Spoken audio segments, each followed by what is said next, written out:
checking shoes last night to see if he was barefoot. Is that still the case? Is he barefoot? Because I know on Facebook somebody posted a picture of these could be his shoes, or is that so he is presumed to be barefoot at this point? What I can say is that his mom says all of his shoes are accounted for at the house. I'm not going to say that he's barefoot. All right. Allegedly! Hello everyone and welcome back to my channel. This is Lady Freedom here coming at you with another raw narrative. Here's a brief disclaimer for tonight's show. Let's watch. That's ignorant!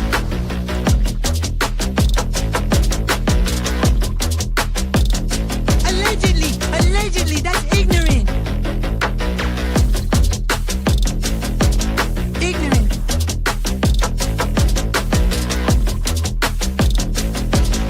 Judgment, Austin. Chloe, you read my thoughts. You've got the shinin. You mean shining? Shh! You wanna get sued? Judgment, Austin. You just use that shin of yours to call me and I'll come a running. But don't be reading my mind between 4 and 5. That's Willie's time. Hey, yo, boss. I love him when he does that. Let's watch.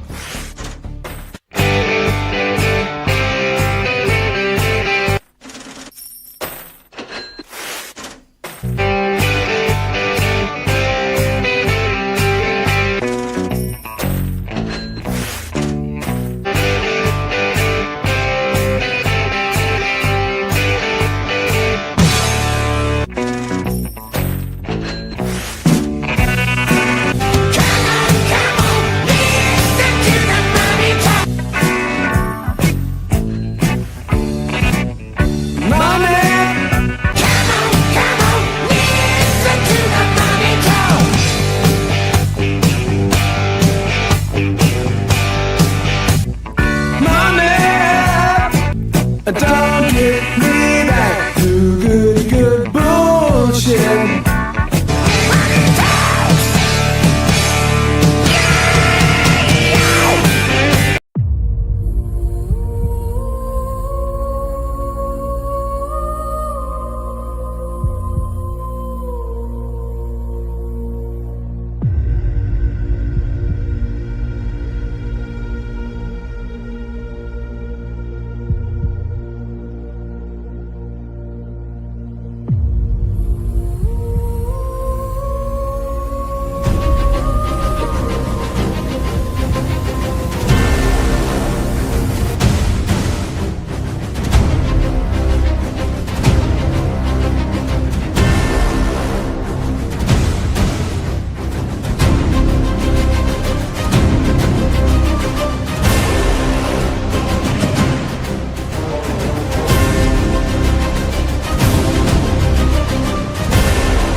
Hello everyone and welcome back to my channel. This is Lady Freedom here coming at you with another raw narrative, and it's so good to see all of you. I saw little Miss Sharon and Mark Klein. Hey, Jude is here. Good to see you. Hey, Jude.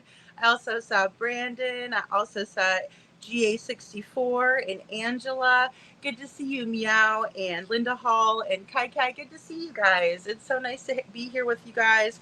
I've been trying to plan these day shows, and I think I might just try to do a morning show because it's so hot in the afternoon that it's not always quiet around here during the afternoon hours. So I might try that tonight and just kind of, I tried to switch up a little bit of a sleep schedule so I'm not tired, you know, right after. But we have a lot to go over. So I have a positive update to share with you guys. And this is from our friend who was asking to share a flyer of her granddaughter. And, you know, she has been located. So I did do an update on my community wall, but I'm really excited to tell you guys this. And this is Jayden Camille, and she has been located. And so we're really excited. And, you know, it's because I think of her grandmother's diligence and just making sure that she knows that, you know, she's wanted and loved. Because a lot of times, you know, when we're teenagers or when our kids are teenagers, they may not feel like as loved, right? And they just take off and don't think anybody cares. And, you know, she definitely wanted to make sure that her granddaughter was safe. So I'm so glad to bring that positive news. Also, in my opinion, in a crappy situation like with Jayden Spicer, um, you know, there has been some new developments in that case that are also, I think, great news as well. Thank you, Little Miss Sharon. Yeah, I'm so glad. I was really happy to hear that today. So, and I hurried up and posted really quick just so everybody knows. And also with the Felicia and Josh Gross situation, it's funny how you might hear or might never even hear of a name, you know, a last name, and then all of a sudden you hear it all over the place, right? So there was another police officer or first responder that's trying to rally together different first responders, you know, so they can do the lights for Jayden, right? Hey, Ann Brock, good to see you. Um, so his last name is Gross as well. And then we have Joshua Gross. And when we talked about her other husband that seems to possibly be named Gross as well. So we have a lot of Grosses in this story, and that is their true last name. So Joshua Gross has been indicted by a grand jury, as well as Felicia Gross. And Felicia is now, instead of being charged with manslaughter, she is being charged with murder. And I'm very happy to report that, because this whole time we've all been thinking there's no way. Like I went channel surfing, right, to kind of see what people were thinking and saying, and I was really surprised to see what everybody was saying when I had, you know, a day off yesterday. And, you know, even locally, people are like, you know, this is ridiculous for her only to get a, you know, second-degree murder charge. But I don't know what all has transpired in terms of evidence, and I'm not sure about the medical examiner's report. So I'm still waiting on that. And of course, if you guys see that, definitely let me know. But she has been upgraded to murder. She's also has false reporting of an incident, tampering with physical evidence, abuse of a corpse, and tampering with a witness, right? And we know that there were two witnesses, two little witnesses, I might add, that were tampered with, right? Lie to the police. That's coming from a mother and a stepfather. I'm sorry, it's their biological father. Telling them to lie to the police, and that's horrible for them. And my heart goes out to the kids in this situation. It seems to me that there are 6 kids total with Jayden, right? It is my understanding. And I did see a picture, I think it was on Law and Crime. I didn't pull it in tonight, but I probably will do like a video, you know, for them, for the kids, and for Jayden, because this is just a horrific situation, guys. Okay, so the grand jury indicted on those charges for Felicia Gross, and then they indicted Josh on being complicit, right? Complicity is the big word for Josh. I know, Jude, he's a real looker. I mean, we've had some sexy men on here in our time, Jude, but he really takes the cake. I mean, I don't know what you ladies think over here, but no, I think he looks like he looks like a turd. You know what I mean? It's like he looks like a little washed up turd. And sorry, I don't feel bad though, because, you know, actually he's an asshole, and they deserve all of it. They're not getting McDonald's no more. McDonald's isn't even a thing for them anymore. So this is his charges, right?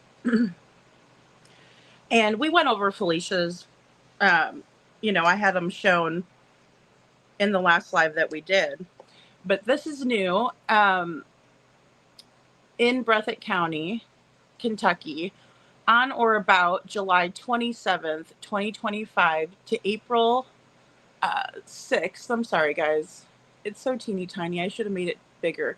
2025, Joshua Gross committed the offense of complicity to murder, right? So that's one charge, complicity to murder, a Class A felony, when he was complicit in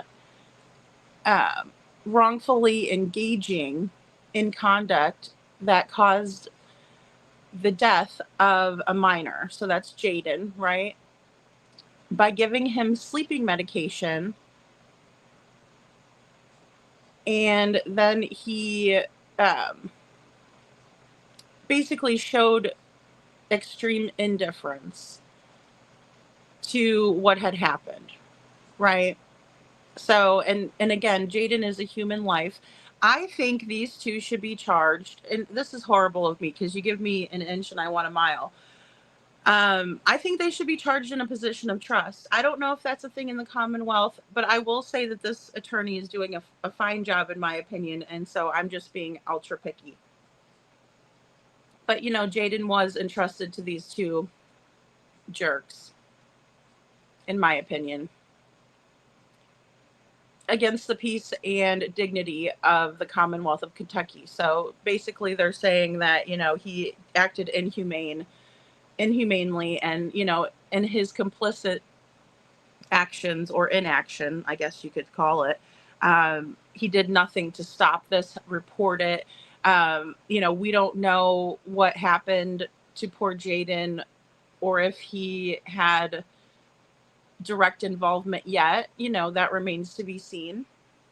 But this is what the grand jury has indicted on, and I find it interesting that it says on or about July 27th, right? Because we were all wondering about a time frame, and we all didn't like the timeline. I remember a lot of us talking about that. But what do you all think about this? I mean, it seems to me that maybe they've confessed to it happening before, right?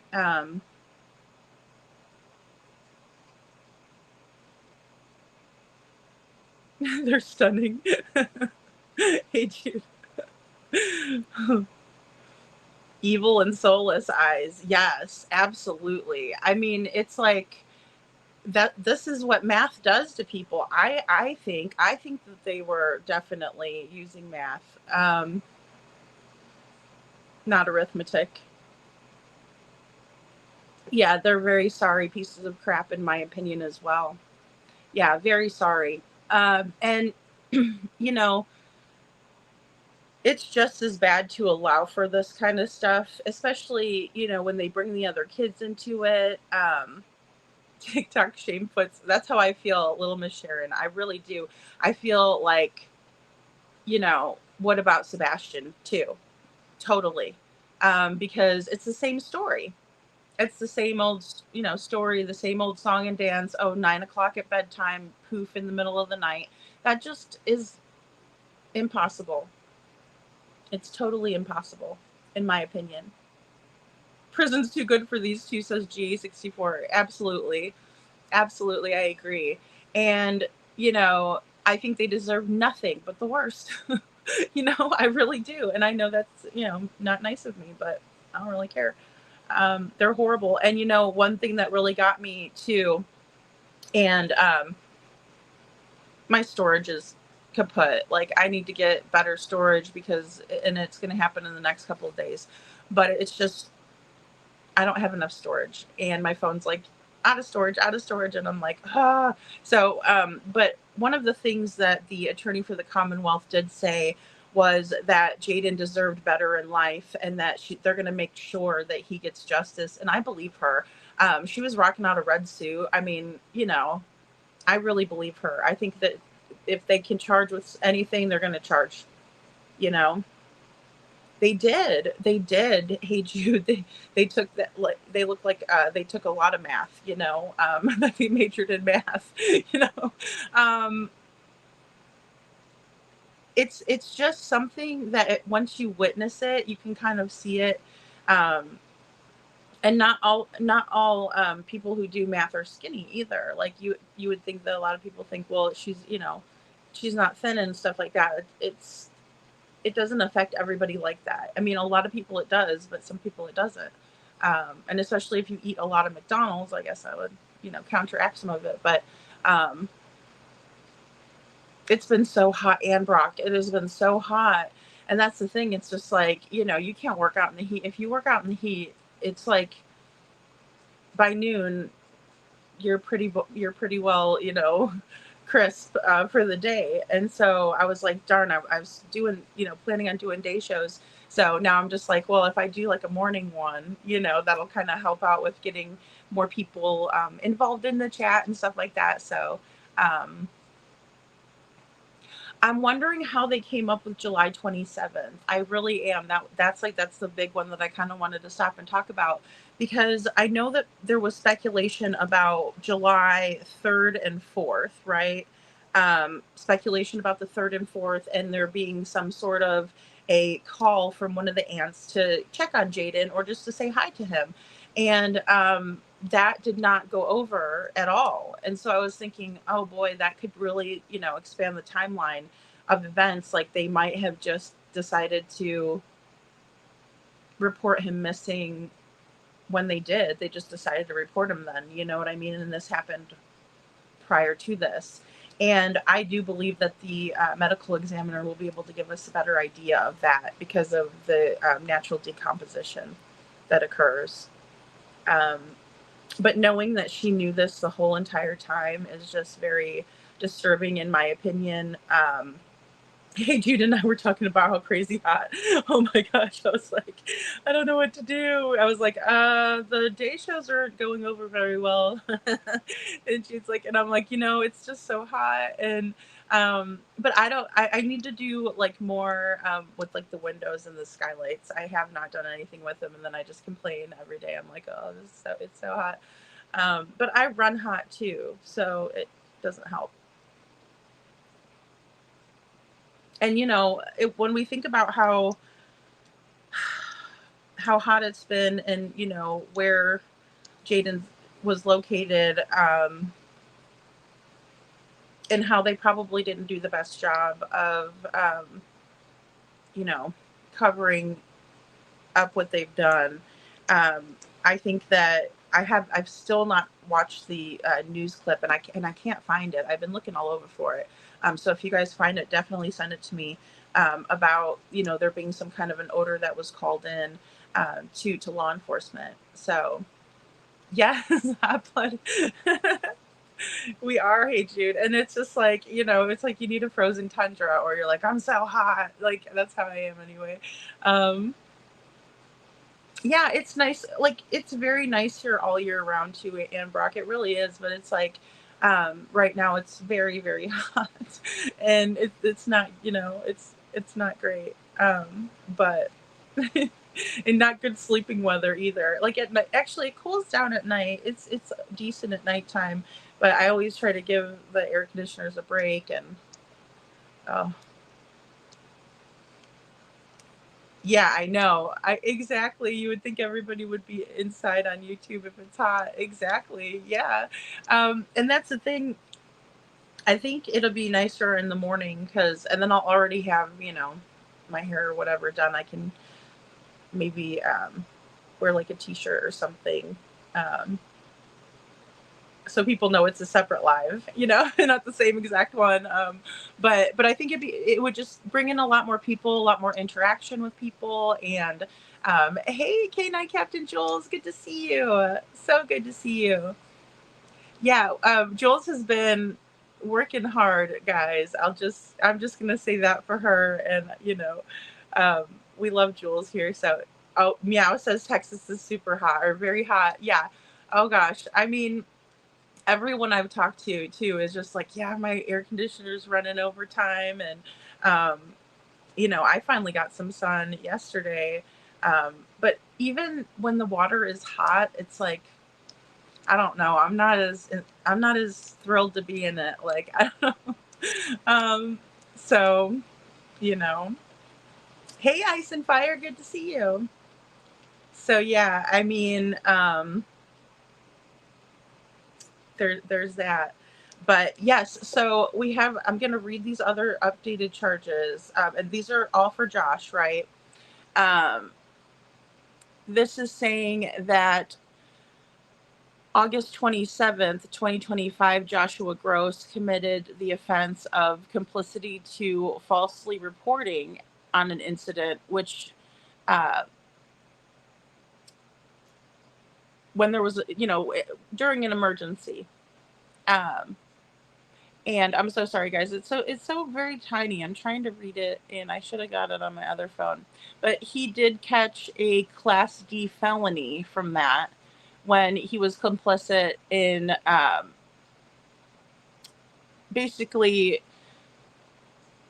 his response to the emergency. So even though he knew that there was an emergency, because what they're saying is that Jayden was given some sort of medication, for a sleeping medication, and a medical emergency happened. So he's basically was complicit in, you know his response, and just kind of allowed for everything to transpire, instead of saying, no, I'm going to call 911. I'm going, this is an emergency. Let me see if, because if Jayden was unresponsive, he could have very well been unresponsive, depending on the medication and how much was given, and maybe they thought he wasn't breathing anymore, but what if he could have been saved? I mean, this is what's so sad. And it absolutely reminds me of James Hutchinson. Again, guys, his mother ran him over and she didn't call 911. She just like allowed for, she said that he was holding on to the door of the vehicle, which is, in my opinion, bullcrap. Especially if she sped away, he wouldn't be able to still be holding on to that door handle, in my opinion. So, um, but he also, let's see. Let me see if I can't. I should be able to enlarge this, but I don't know. Like I said, they make it so hard on. Give me 1 second.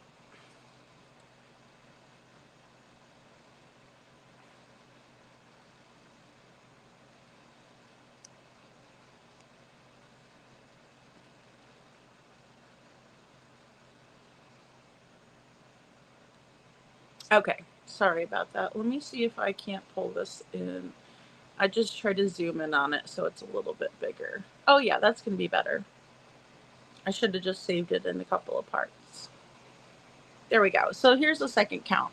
Class D felony, we went over that. Initiating an emergency response. So he never did initiate the response he should have. We went over that, knowing the information reported was false, right? So he knew all of this. He was aware, and he did nothing to, stop it or say, hey, this all happened. He didn't come clean. Knowing the information reported was false against the peace and dignity of the Commonwealth of Kentucky, right? So that's who's charging him. But again, this is on or about August 6th. And so this is after the fact when, going back, to the first set of documents, it's alleging that something happened even earlier on the 27th. Hey, Cece. Hey, Twists and Turns. Good to see you. Welcome in, everyone. Thanks for being here. There was a smell from what I heard, because Sheila and Fred said when they went to the scene, you could still smell it from time to time. Oh my, yeah. Well, I caught up on Sheila and Fred too, guys, and I wanted to say too, I can't remember which one of which one said it, but their FS right? Fred and Sheila investigates, not SF. And so I know someone was worried about that. And I said, no, that's not the same. So it's Fred and Sheila. And you know how I've always transposed that? Like I'll say, instead of SF investigates, I'll say FS, you know, and I've said that, I've done that before, but they are in fact F and S investigates, right? And very sweet couple, right? Fred and Sheila McCoy's Adventure Museum, right? I finally said it right because I don't think I was saying it right. So, hey, Holly S., so good to see you. Um, so, yeah, I was all over the place with that. But they are a very good channel. I was catching up on their coverage of Sebastian Rogers because I didn't realize that they went out to search for him. So I watched a video where they searched the cemetery for Sebastian, right? And let me just say, I want to pull in. They are so sweet and like just adorable, right? This couple. And today in his video, in their video, Fred mentions that he did talk with Chris Proudfoot on an occasion or two, and that there was supposed to be like maybe a meeting, or that they were asking for a meeting face to face, right? A sit down with Chris and Katie. Because I'm the same way. I would really like to either FaceTime someone. I don't know, especially if I'm side eyeing them. But like when it came to Jana, Crystal's sister, I never like needed to see like her face. I never asked her, to do like a FaceTime with me because I just trusted her. And I don't know why. I mean, I'm glad I did, but I'm just saying. And so like these two seem so kind, and they are non-accusatory. They're very much neutral in my opinion. And I'm just like, why wouldn't you talk to, and his shirt says God is great. They're just really nice people in my opinion. I can feel that from them. So they wanted to sit down, but Katie didn't want to, right? And I'm just like, but you would go on, the Chroma channels, but you won't go and talk with these fine people, in my opinion. It just really has me baffled. Okay. Now I can't, thank you, Jules. I can't, you know, speak for everyone, or, I've misjudged, I get it. I do not know Sheila and Fred. They just seem delightful in my opinion. Okay. So I'm just saying they're non-accusatory, right? They're just, people that want to help, and for them not to do a sit down with them is odd to me. It seems like they're hiding something, because I also said that if Sheila and Fred had approached me and I had anything to do with my child being missing, I'd be shitting my pants, and I'd probably go and confess as well. So, because he's a 40-year, retired police officer. So he's not, it's not his first day by any means. So but see, it'll let me zoom in that way, but it won't let me zoom in the other way. That is so weird. Thank you. Thanks, Jules. Thank you so much. Holly S., good to see you. Good to see you. Oh, hey Jude, did you gift a membership? Aw. Thank you, Hey Jude. Now I'm just seeing it. Thank you so much, Hey Jude, for gifting a Lady Freedom's Raw Narratives membership. And I am so glad to congratulate. Hold on a second, guys. Let me go back up. Okay, Brandon got it. Good to have you, Brandon, to the Dragon Tribe. Absolutely awesome. Thank you, Jude. You're the best. I think I heard them say that they may be back here for Sebastian. I hope so. I would just like, their thoughts on it, because I know it's tough. Like even watching them go through so it was a cemetery, right? And there was gravestones there from the 30s. And so it was an old cemetery right near Sebastian's house. Around the cemetery was, where they were looking, and it was, of course, heavily wooded. A lot of us are familiar with kind of some of the terrain over there.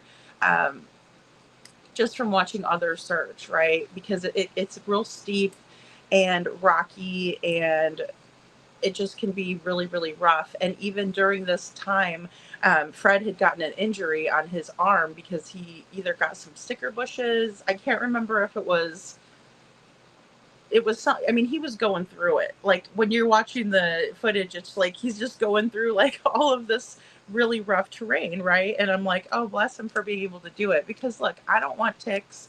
I'm afraid of bugs. I don't want to, Sheila saw a spider and she's like, and I'm like, that's me. Like, that's why, so hats off to her for going out there. But I mean, they were looking around for fresher graves that had been, because there's many people. I mean, even there was a lady that they saw while they were there who was coming to visit for her child who is buried there. So, I mean, even more up to date. So from the 30s, people, it's still a cemetery where there are people, who have been buried there recently.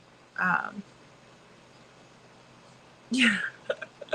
Little Miss Sharon, I bet that went down like a ton of bricks. Well, and I don't know why they wouldn't. I mean, because they seem like they're not accusatory by any means. It's not like they were, hey, Shadow. It's not like if I was to ask for an interview, we'll just put it that way. It's not like they were, even when I watched them critique the year interviews, they didn't say anything like they felt either way about it, in my opinion. I mean, they kind of stayed really neutral. So, there's that. And so why not? Turkey tick bites. Oh boy. I mean, and some of them are like the little seed ticks. You can't even see them. Like they are really, really horrible little creatures. And I'm just not down with those guys. And even in the video, he got a tick because, if you're going through the forest, you're going to get a tick probably, unless you have, they don't like things like peppermint. There's all kinds of things, but I mean, in the summer when it's super, super hot, and just depending on how the year before was, those ticks can be crazy. And Canine Captain Joel says, I'm not afraid of spiders, but if one is in my house, it better be paying the mortgage. Well, that's me too. I mean, I don't know.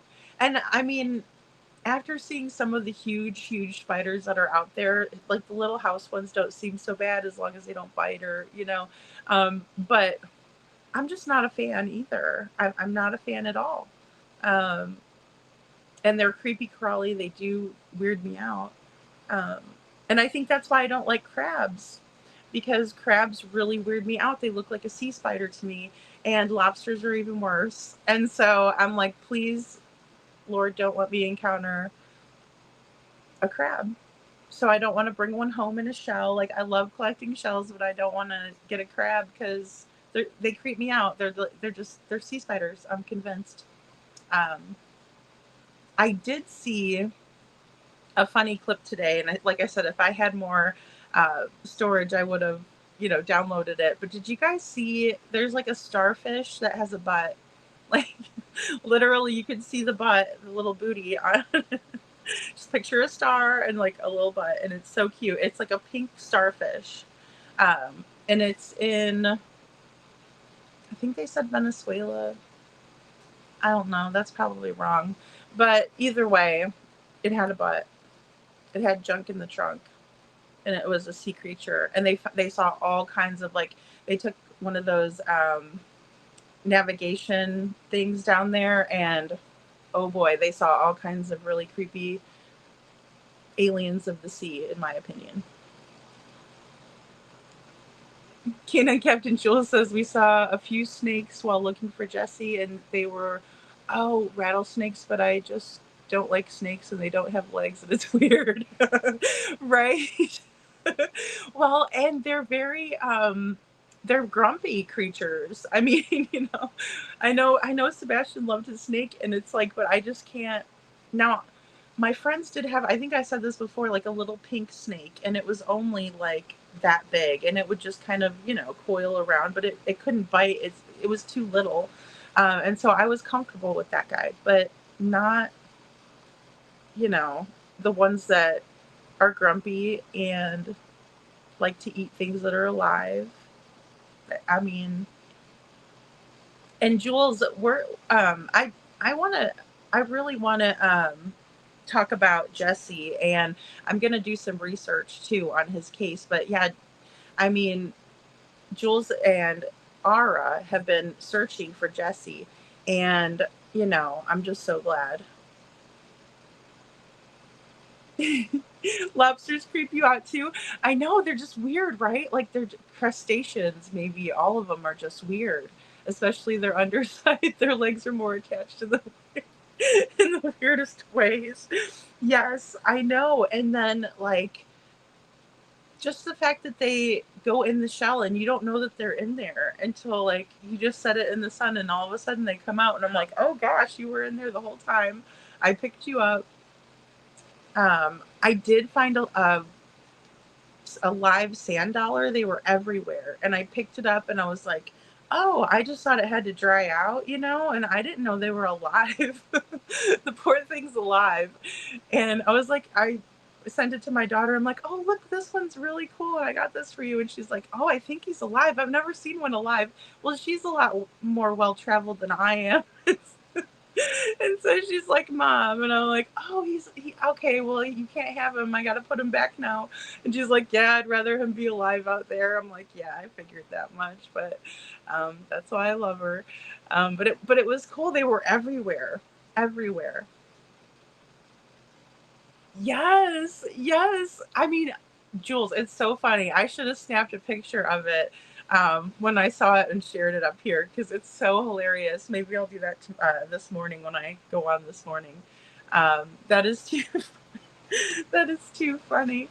And then they showed Patrick the starfish, and how he has, like, there was one episode, of course, where he had a booty. He was pushing his booty out. It was hilarious. I'm like, oh my gosh. Oh, it's too funny. Little Miss Sharon. I can't remember where it was at now. Oh man, that's gonna bug me. But it was so funny. It was on Sky News. I believe I saw it on Sky News.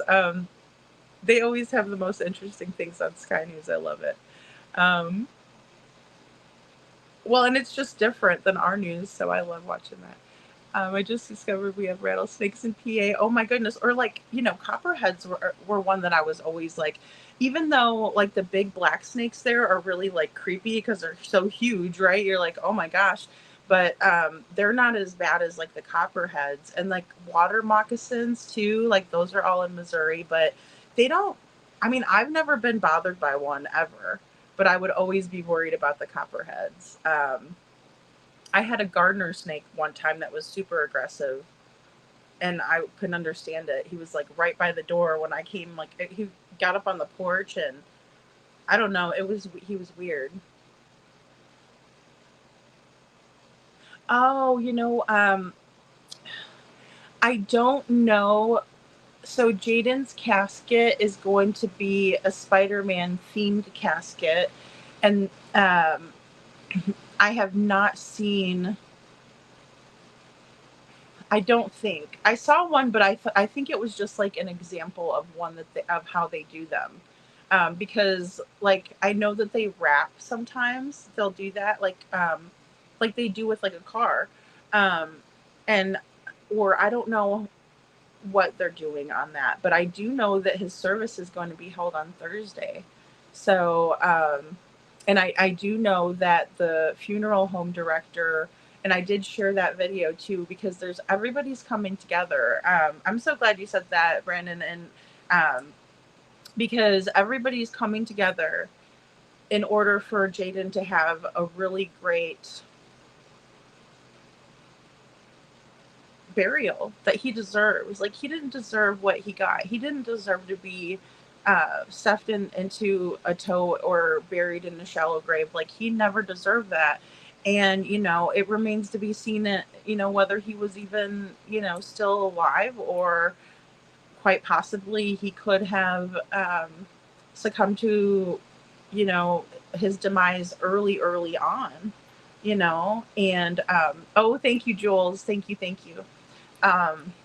So we don't know that yet, you know, and um, yes, so that is being taken care of. His services and everything are being paid for, to my understanding, by the funeral home, and then father is going to pay for his casket, and it's going to be Spider-Man themed. So um, he just he deserves the best. No, I can't have snakes either, little Miss Sharon. I can't, because I would be, you know, the worst at feeding them, and the poor thing. No, I couldn't, because I would just, oh, no, ma'am. Cece says I like lobsters to eat, but I saw that, yeah.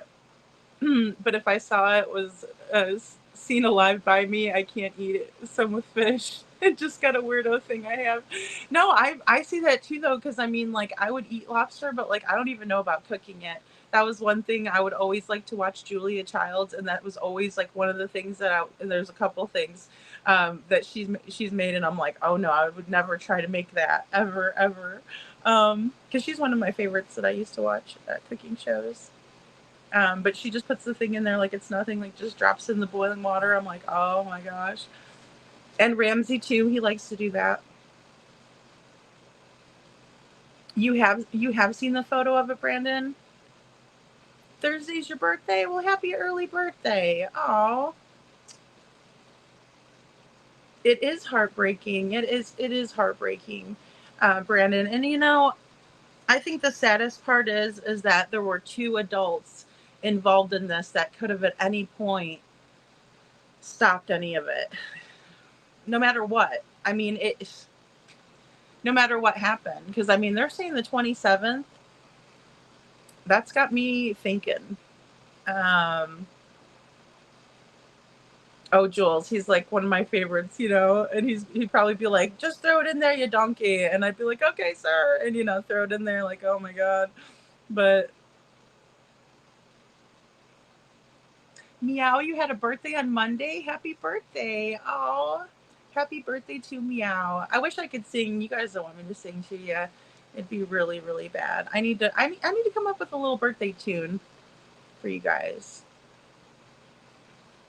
I hope they never do either, Jules. Can you believe? I mean, you know, and here's the thing. It's the same story that we're hearing all the time. Oh, we don't know what happened to these kids. And I'm going, well, how do you figure? Because they don't just vanish. They really don't.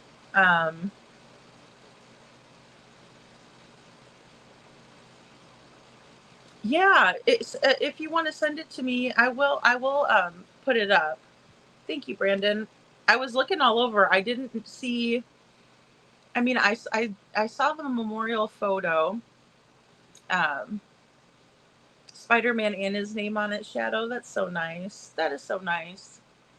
I'm so grateful that everybody's coming together, you know, to make this special for him. I really am so glad to hear that. It really warms my heart. And, you know, another really sad quote for today that I heard was Mr. Gross, the same law enforcement officer that's gathering everybody up.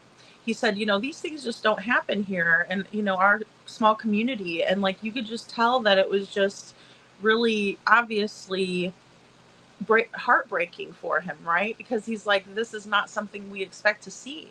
And it's not something anybody expects to happen ever, you know, because it's so unthinkable, because these people are monsters. I mean, look at them. And even the lady that went to school, oh dear Lord, that poor girl went to school with Felicia and was like, you know, you think about the monsters under your bed, but it's these real life people, you know. And I've said that before too. I'm not afraid of, you know, ghosts and spirits. I'm not afraid of, you know, anything like that. It's human beings, you know, that are scary, in my opinion.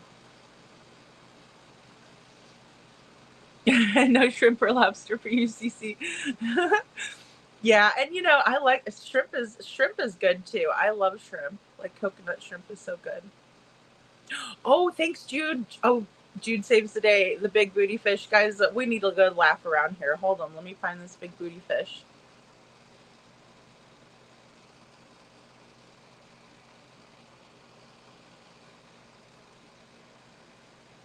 Oh shoot, Jude, did you send it to my email? Hold on, I'm gonna have to look at my email.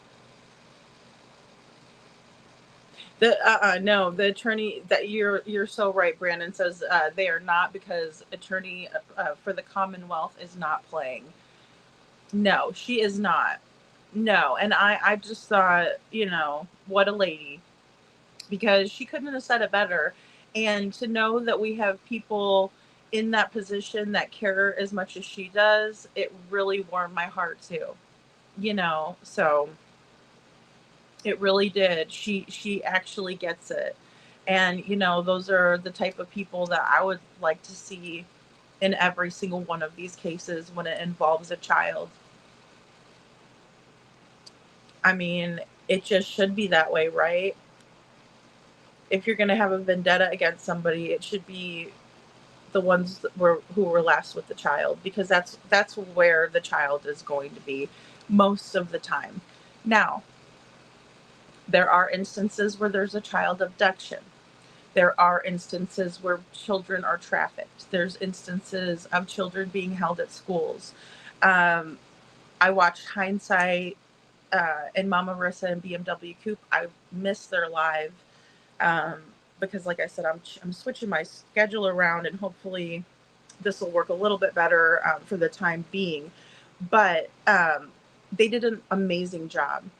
They really did. They did an amazing job of explaining the different schools where Sebastian could have ended up or could be at. Um, and I'm gonna do a little bit more research too into the particular schools, but I'm hoping I would just hope that they would come forward. Now, I don't know much about the Christian academies. The ones that I was looking into had more of a new age approach to how they would help, quote unquote, these children. Um, you know, and there were a few really good questions that were asked even on the applications for the schools, and they got into all of that. So I did share their live stream. Excuse me, it was a premiere. So, but either way, really, really good stuff. Because I haven't rolled that out either. I can't. Shadow says Jayden's case is one that I won't forget, on my list with Harmony Montgomery, Evelyn Boswell, and Quentin Simon. Yeah, oh gosh. And little Evelyn Boswell is she's just a little doll. Same with Quentin Simon. He looked just like his mother. It's crazy to me how delusional that woman is. Harmony Montgomery, same. Yeah, I really hope they find her. I really hope that Adam just does the right thing, but I don't think he will. I think he really gets off on hurting other people and holding that over, our head. Um, the big booty fish. Oh, hold on. Thanks, hey Jude. Hold on a second. Oh goodness, here.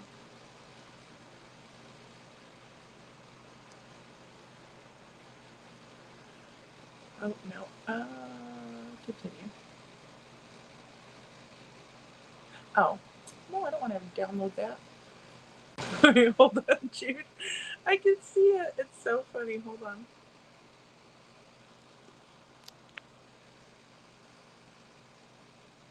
You guys are gonna crack up because it's a literal starfish that has a booty, and it's so funny. Okay, sorry. Here, I'm back. I just there we go. Let's see. I got this in. Oh, thank you, Brandon. I just got your.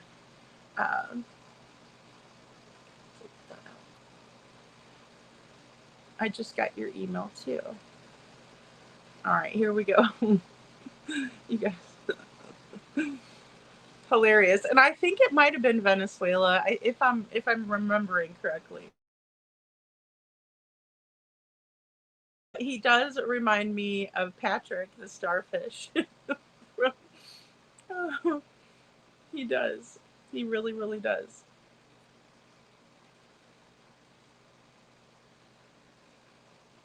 Aw.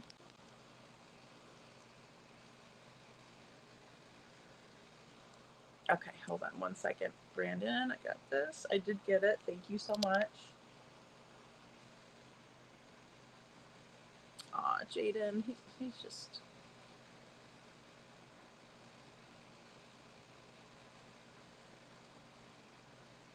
He is just a sweetheart. Oh God, it just does break my heart too. Oh.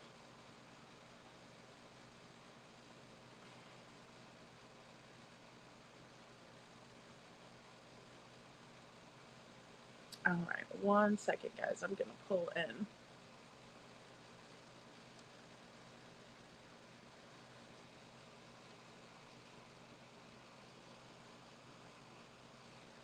And see, this is just so sweet. So here, thank you so much, Brandon. And I mean, it is like so cool. And I do think that maybe I did see this, and it is the wrapped one.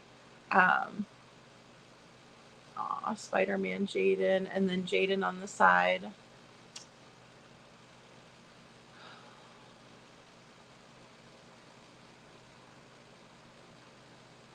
It is a cutie booty.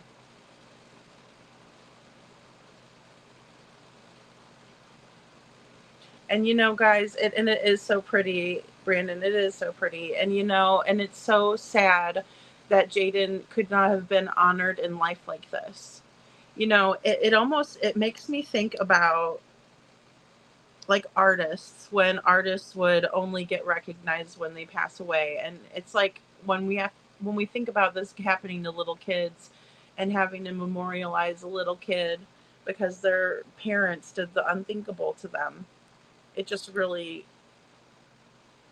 is unbelievable.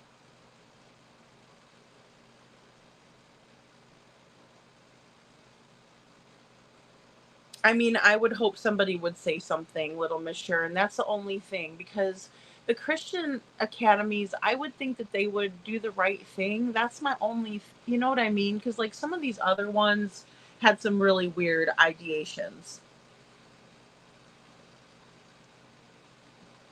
They did. And I'm sorry, guys, we're going back and forth between. Um, it's absolutely so sad. It is absolutely so sad. Hey, Town Chat Cafe.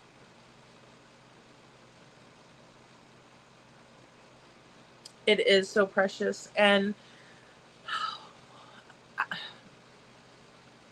like I said, I think it's a beautiful thing that all of the community coming together is doing for Jayden. Um, and I couldn't be more happy about the charges being upped. And then Josh, I don't know whether he came clean. I don't know if, you know, they've gotten information back from the medical examiner. You know, this is a small place and people are not used to seeing this type of crime. And that was, you know, well put by one of the officers. And so the program, hey Jude, the program.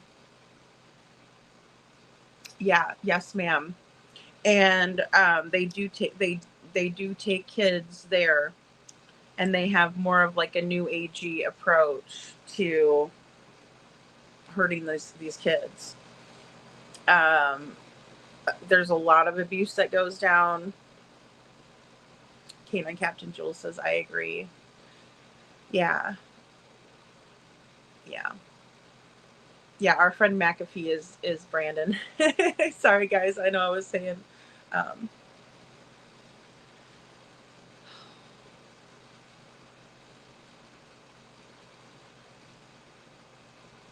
yeah, I don't know. I will say, it really angers me just knowing what Felicia and this other parent. I mean, two people, right? If we think about one parent making a bad decision, but two adults in the same, vicinity, that's not going to tell the other one, "This is crazy. What are we doing?" is beyond me as well.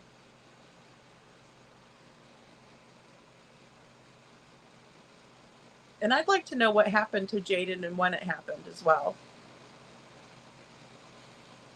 Was it the fire chief that's last name is Gross? Because that was one of the videos I shared.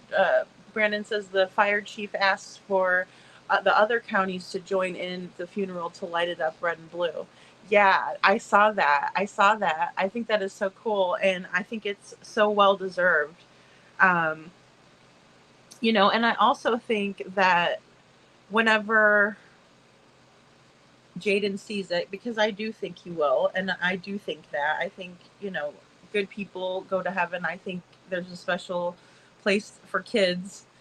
I do think there's a special place for kids in heaven. And I think he's going to see it, and I think he's going to feel honored. And I think that's just like what everybody wants, is for him to feel special.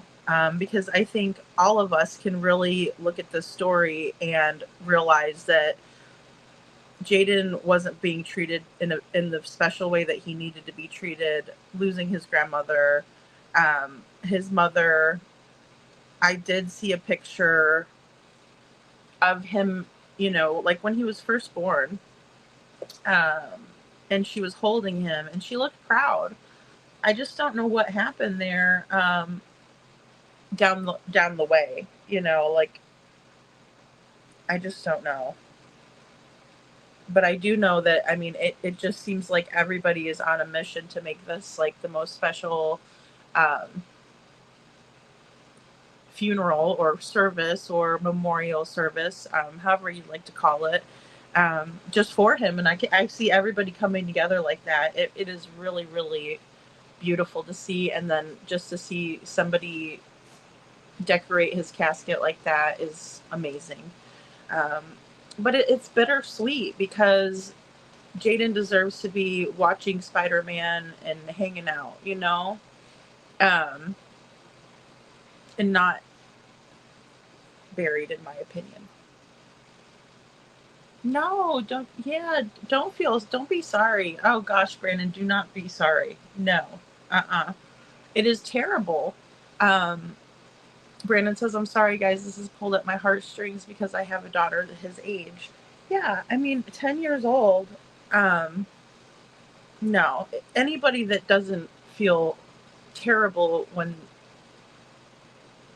seeing this, hearing about it, because it's going to get worse. It's going to get worse. Here's the thing. I hate to say this.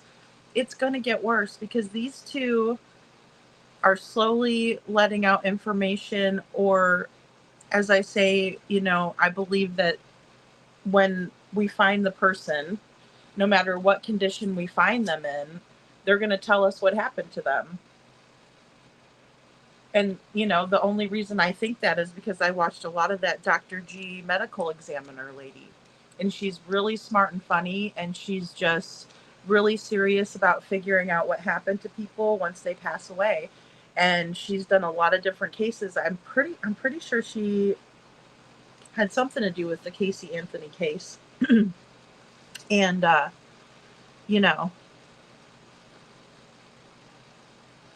she kind of shows different ways that you can tell what happened to somebody, right? When you weigh out their organs, when you check on their brain, when when you see the condition of their body, all of those things will tell a story about what happened to that person, and, it may sound like morbid or whatever, but in my opinion, the science behind it has helped a lot of families figure out what happened to their loved ones, even when it wasn't, a homicide. It was just, somebody had passed away and she's figuring out what happened, and their bodies would always tell, a story that she'd be able to identify by, means of, process of elimination of one thing or the other. I mean, there's a lot to it, but Oh, it was the jailer. Okay, I was gonna say I wasn't sure if it was. Brandon says, "I'm sorry, it was the jailer, not the fire chief." But I think the firefighters will get in on it. I do. I think there's a lot of people that really want to honor Jayden, and that is really important. Yes, and there's a special place for kids also for our animals. I agree. I think every single animal, no matter what, goes to heaven. I really do. I really do, especially dogs, you know, but cats too, like all of them. And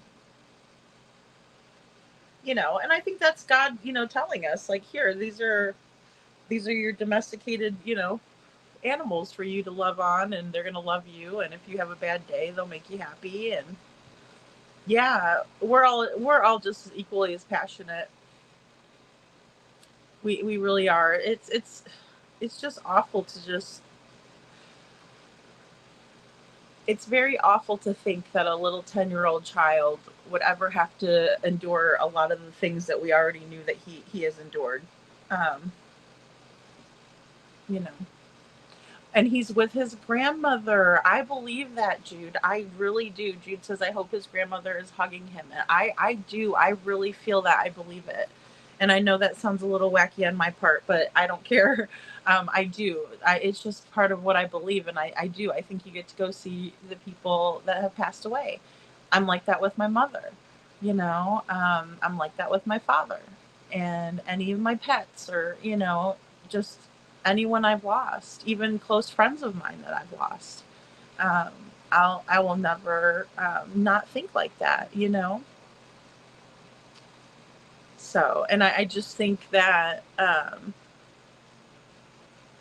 don't know. I just think little Jayden is up there dancing around, and I think that he absolutely loves seeing everybody come out for him. Because he didn't always get that, and I hate that he had to be the sacrifice for these two knuckleheads, out there, you know. Thank you, Town Chat. No worries. I know it's kind of a chill night, but I had a lot of updates and things like that to share. And,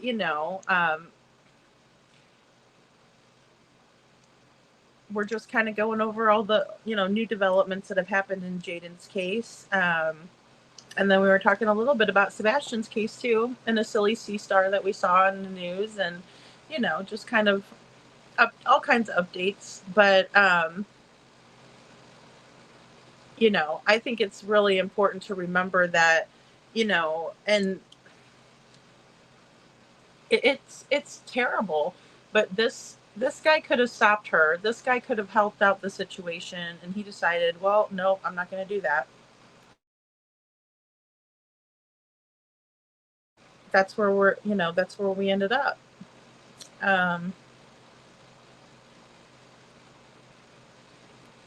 But I'm glad that he is now also being charged, because again, I never believed that she could do all this on her own. And I don't like to be right about certain things, but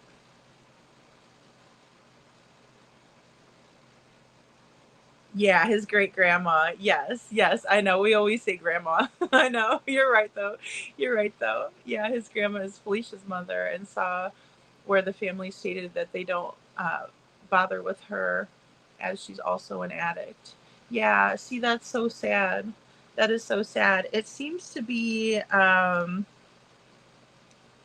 she shares the last name of Shy. And I noticed that too. But I decided to focus more like on these two. I mean, because they're the ones that did it. Um, just like, in my opinion, that's why I focus on Chris and Katie, that's why I focus on Don and Candace. Some of the things that were said about Summer, I can't unhear them. I can't shake them. A dad doesn't talk like that about his daughter. He just doesn't. He just doesn't. A dad couldn't handle ever saying something like that, especially when the child is missing, in my opinion. Yes, I'm glad that you said that too, Brandon. I do have an update on Emmanuel Haro, which I think is who you're talking about, little 7-month-old. There seems to be like a wildfire behind the house now, and I haven't gotten caught up because, like I said, I was really interested to hear what Sheila and Fred have to say about Sebastian's case. I was a little taken back by hearing that they, were trying to talk to Chris and Katie and they wouldn't talk. Again, the reason why it makes me side eye the whole situation,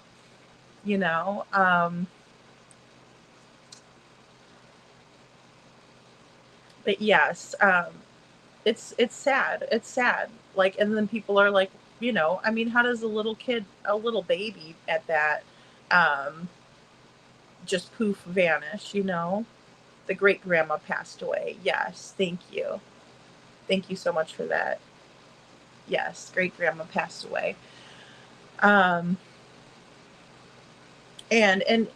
it's my understanding that she was the only one that really, wanted to take Jayden on, so to speak, even though I don't believe that he was overly hyper and overly rambunctious. I think that might have just been, something that was said, in my opinion. That's just my opinion.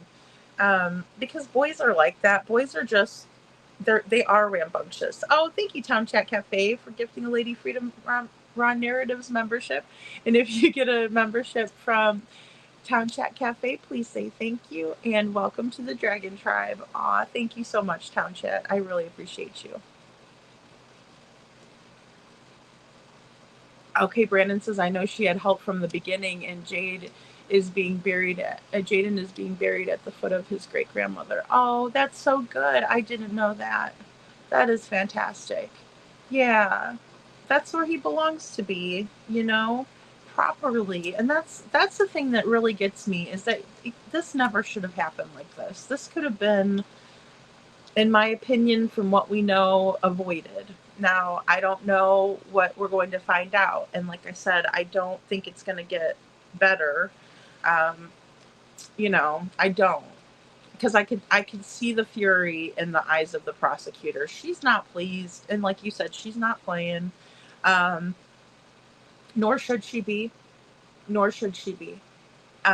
Because it's nothing to play with. You don't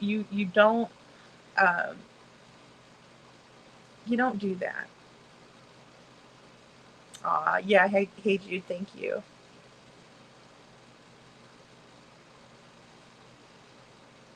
That is so sweet. Well, and like I said, there's so many people that are coming together on this. And it's lovely to see that. It is. It's really lovely to see that. And it's important for that to happen. He just deserves so much better.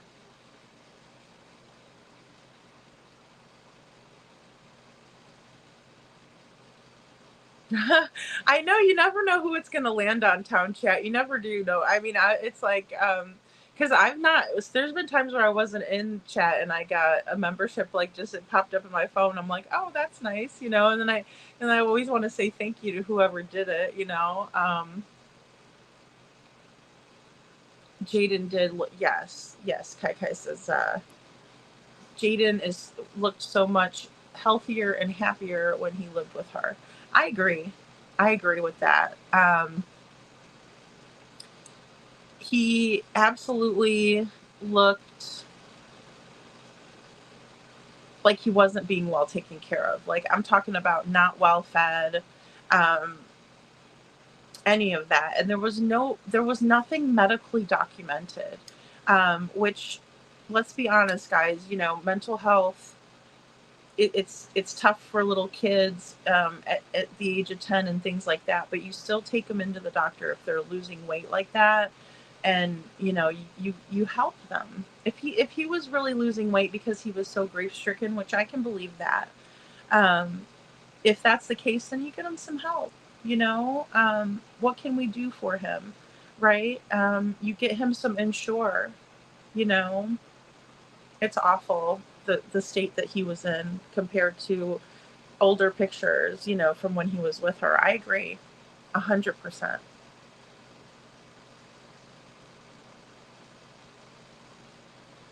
Yeah, and that's that, and it's a beautiful thing to see. Brandon says the town he is from has went above and beyond for this handsome little boy. Yeah, I agree. I felt that too, like in a lot of the news clips that I was watching. um, and like I said, I'll pull them in again, and make kind of a compilation, because it was very heartwarming, and also it's just kind of a nice little tribute to see, you know, even people who didn't know Jayden. You know, the schools were changing their board to say, you know, rest in peace Jayden, and things like that, so that was really nice. um, I know, town chat. I think it would be really, she says, yeah, I think it would be really nice if the system would pick someone currently in chat, lol. I know, I always say that we need a function if YouTube is listening to me right now, which I doubt they are. But if they were, I would say, can we do like a, you know, gift a friend a membership, right? Like, you know, if you know specifically someone in chat that could use a membership, you know, something like that. So, that would be very nice. That would be very nice, because I know a lot of people would like to gift a friend. With the dark circles under his eyes. Yes, yes. And just, you know, if I think about being in his shoes, he would be extremely um, sad, you know, and especially having to leave his sisters and his home where he's used to being. Those are major changes for anyone, you know, let alone a 10-year-old. And it can be rough understanding why you were the only one meant to leave and things like that, you know. So, I mean, I can't say that that wasn't grief, but I also think that, you know, mom needed to do more for him, you know, in terms of trying to get him back to being healthy, you know, because, you know, moms know that. Brandon says the yellow shirt is when he lived with his great grandmother, and the blue is with living with her. Yes, yes, yeah. You can tell a major difference. I mean, you know, when somebody gets so thin, like he was so thin in the blue shirt picture. Um, yeah, here's the yellow, or like a greenish. This one. I mean, look how healthy he looks. Totally. Yeah, it's like night and day. And then here, okay, hold on. Let me show you one that I don't have writing over. Here we go. And that's his great grandmother in the red shirt. So, but look how tiny his little arms are. It's like, here's another one where you can see his little legs too. And it's just sad. It's just so sad. And yes, the dark circles under his eyes are very prominent. He looks like two different children. Yeah, he looks smaller even, you know. And the other one, he was a little bit younger even. So, to my knowledge. So, absolutely.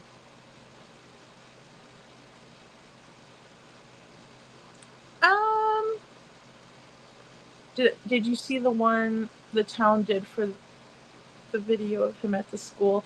Yes. Now he was younger, a lot younger in that one, Brandon. Yeah, I do remember seeing that one, and he looked like he was having a blast at school.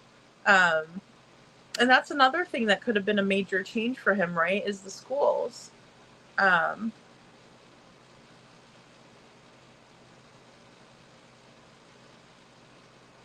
it is so sweet and nice of them, town chat. It really is.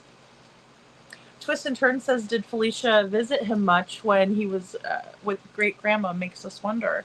Yeah, Twist and Turns. I wonder the same thing. Like, was it something where, you know, the great grandma had custody, right? But then they would get together on holidays or like birthdays or, what was up, because it's my understanding that, she was also taking care of the other two girls.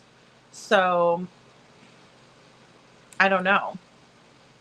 It makes me wonder too if there was any type of relationship whatsoever, because if there was, it might have been an easier transition, but if there wasn't, then that could have contributed to Jayden's feelings of, this is completely different. I don't know these people, right? I mean, like, did he know Josh Gross?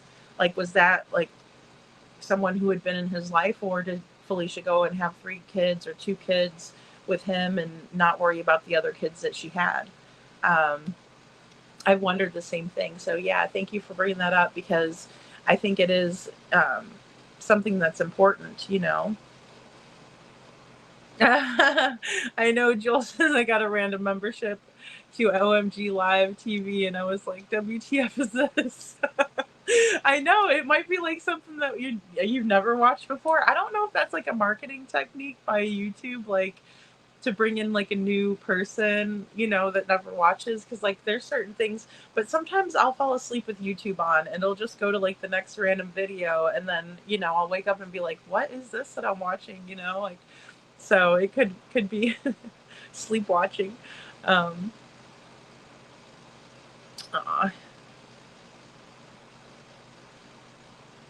Yes, I love Stan Lee too. Jules says Spider-Man was always Stan Lee's favorite. Yes, yeah, and I just always liked Peter Parker being like the normal guy, plus, I thought Tobey Maguire was really cute as Spider-Man. So, but I also think Spider-Man was the first superhero that Stan Lee ever created, which is why Spider-Man was always special. Yes, I agree, Jules. I watched a documentary, one of the last ones where I believe Stan was still alive and was interviewed. Um, and I believe Spider-Man was his first as well, if I'm not mistaken. Yeah, and I do think that's what made him special. And then also, I think everybody just did relate to, how he had the aunt and uncle and, and the Mary Jane and,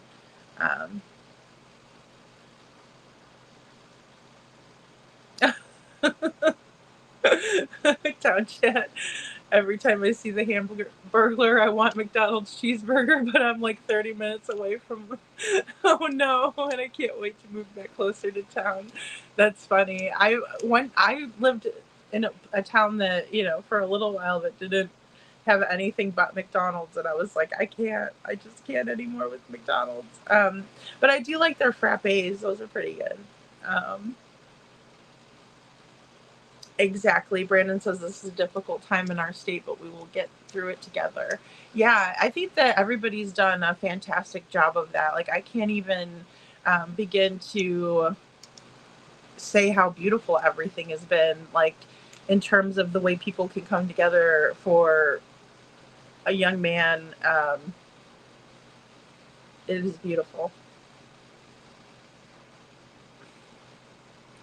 I mean, this is what I'm afraid of, like, listening for the trial. It does look like they're going to televise this too, because there's a lot of, already footage out there when it comes to this case and the grand jury indicting Felicia and Josh Gross. And Kai says the monster egg donor the monster egg donor must have really hated him. I mean, what other reason could there possibly be?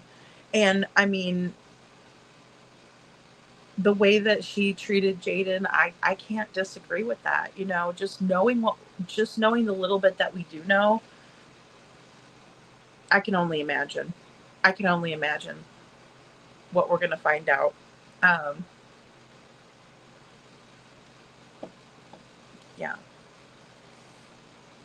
And these are monster egg donors. Like, they're not moms. We can't call them a mom when they act like this. No way.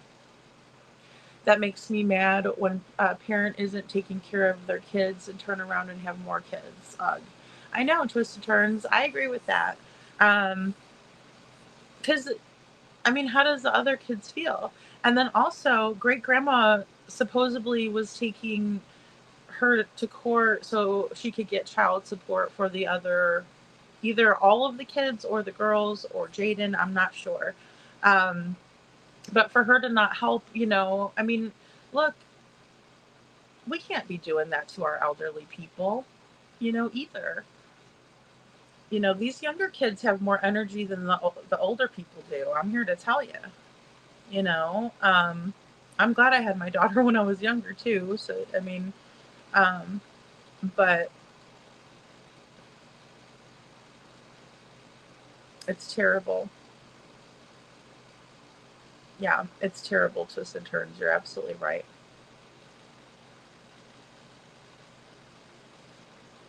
Yeah, well, he had a Spider-Man backpack too in one of the what was it? Was it? Oh no, he was wearing the Spider-Man T-shirt when he had Brownie, his snake. That's what it was. That's why I was like, oh, he must have liked Spider-Man, because I remember putting Spider-Man in a couple of videos for Sebastian, and then I realized, okay, he likes Star Wars, all the ones that they had told us about. But yeah, Kane and Captain Jules says, I thought I remember Seth, Katie, or Chris telling me that Sebastian loved Spider-Man also, but I can't remember. Yeah, I was thinking, for some reason, I was thinking he had a backpack, but no, that's not right. It was the shirt. Yeah. Ah, there you go. Hey, Jude. Yes. Yes. Yep. Sebastian had the Spider-Man. I don't know if Court TV will be there, Brandon. I know they covered the case. Everybody was covering it, though. You had Nancy Grace covering it, and so I think it's going to be a very high-profile case, as I really believe it should be. I think that, we need coverage on all of these kids. I think that it's very important in terms of the patterns of what we're seeing, even in cases like Sebastian Rogers, for there to be known patterns that are established. And I want to hear the experts talk about it. I really do. Because I'm just a regular person. I want to hear them weigh in, and what they think of all of this. I really do. So I sure hope so. I'm going to be looking out for it. And like I said, this week I'm going to be getting a laptop, so I'm excited.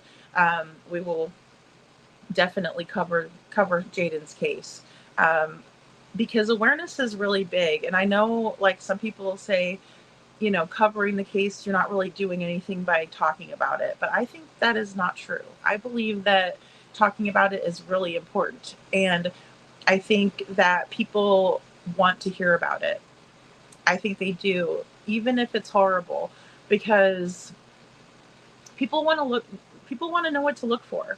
It is scary. It's scary when I can't imagine that poor lady that said she went to school with her, because maybe she was friends and thought she was, normal and everything. And then, I mean, heaven forbid they had a slumber party or something.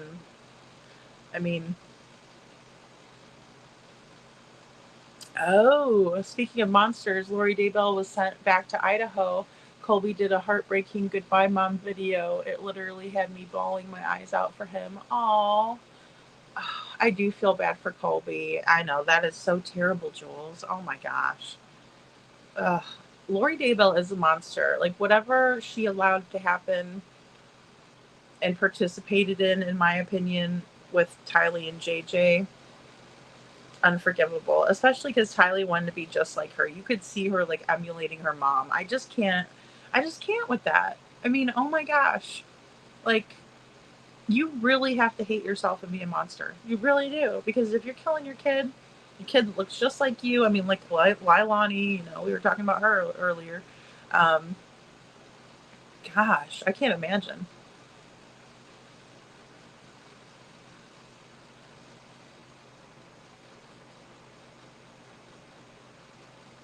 Yeah, I think so too. I think, and rightfully so. I mean, she should have helped. Now, she was asked if she had a job. They said no. She said no. in court. And then, she did ask for a public defender, was another thing I wanted to say. So thanks, Brandon, again.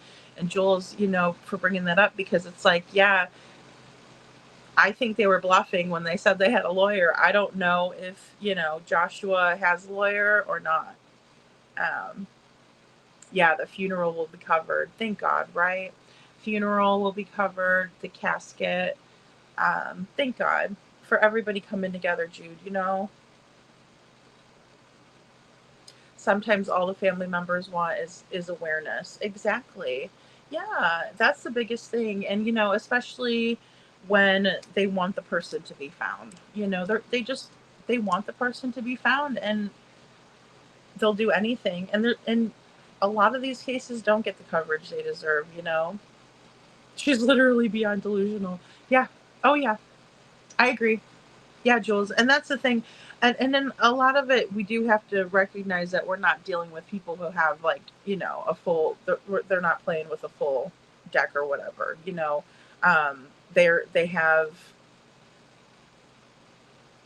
issues of their own. Right. And then they have this child or children, yeah. Oh yeah. Defense attorney, well, especially any of them that end up on Nancy Grace. Oh my God, she'll just go after them. She's so funny. She'll be like, "You mean to tell me?" And they're just sitting there like, "Oh gosh," they're in the hot seat now. But Joel says you have to feel bad for defense attorneys.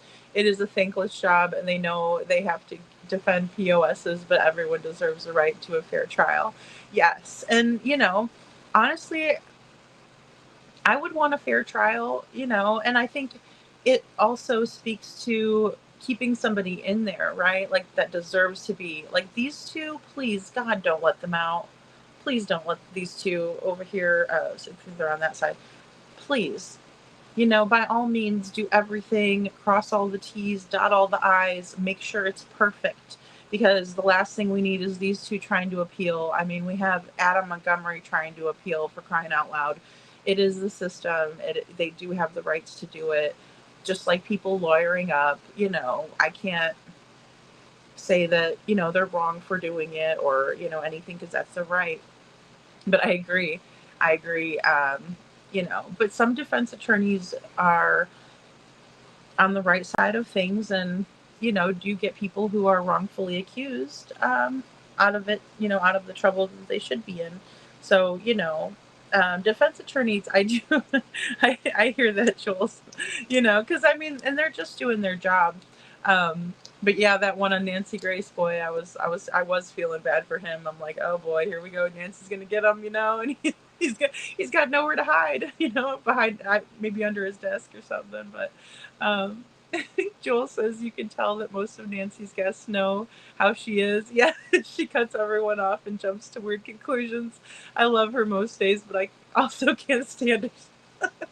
I know. No, it's funny as hell, because she'll be like, ask somebody a question, like you said, and then she'll just cut them off, and she'll be like, "Okay, Dr. So-and-so, what do you think?" And I'm just like, "Nancy, did you let them talk?" Yeah, she's funny, though. She's no nonsense. Like, she just, the one, I really thought she was making Trooper Gayheart nervous. I really thought, because there's one point in the interview he was just kind of like batting his eyelashes, and I'm like, oh gosh, he's getting nervous,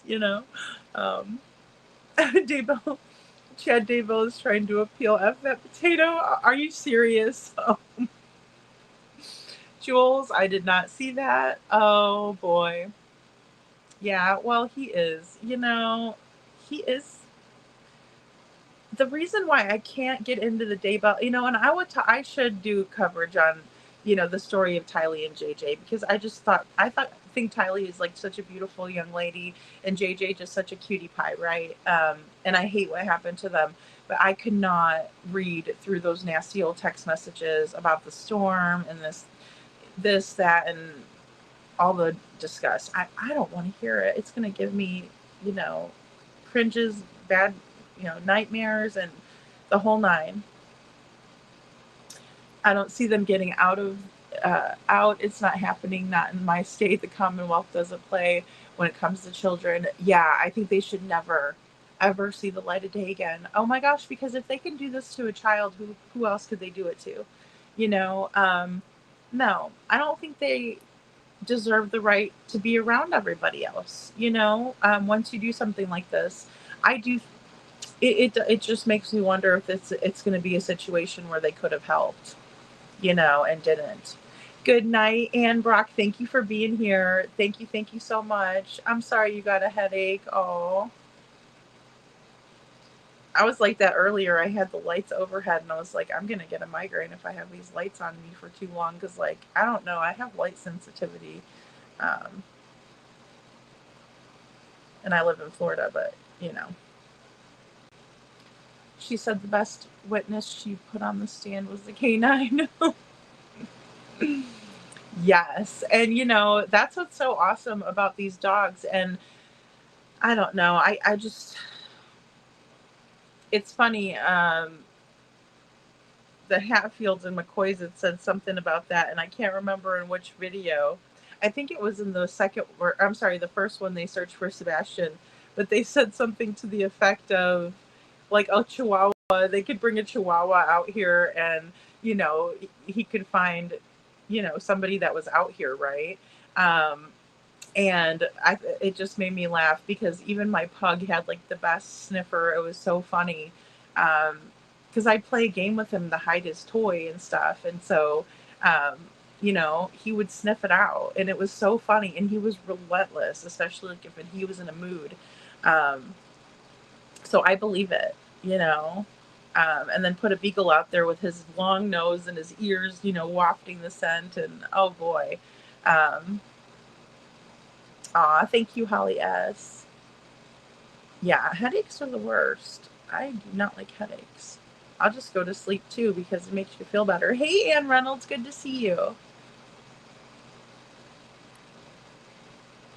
He is literally a potato, Chad Daybell with Jules. He is. He is, and not a hot potato. He's a baked potato. They call him Chud the Spud. That's so funny. Oh my goodness. That is too funny.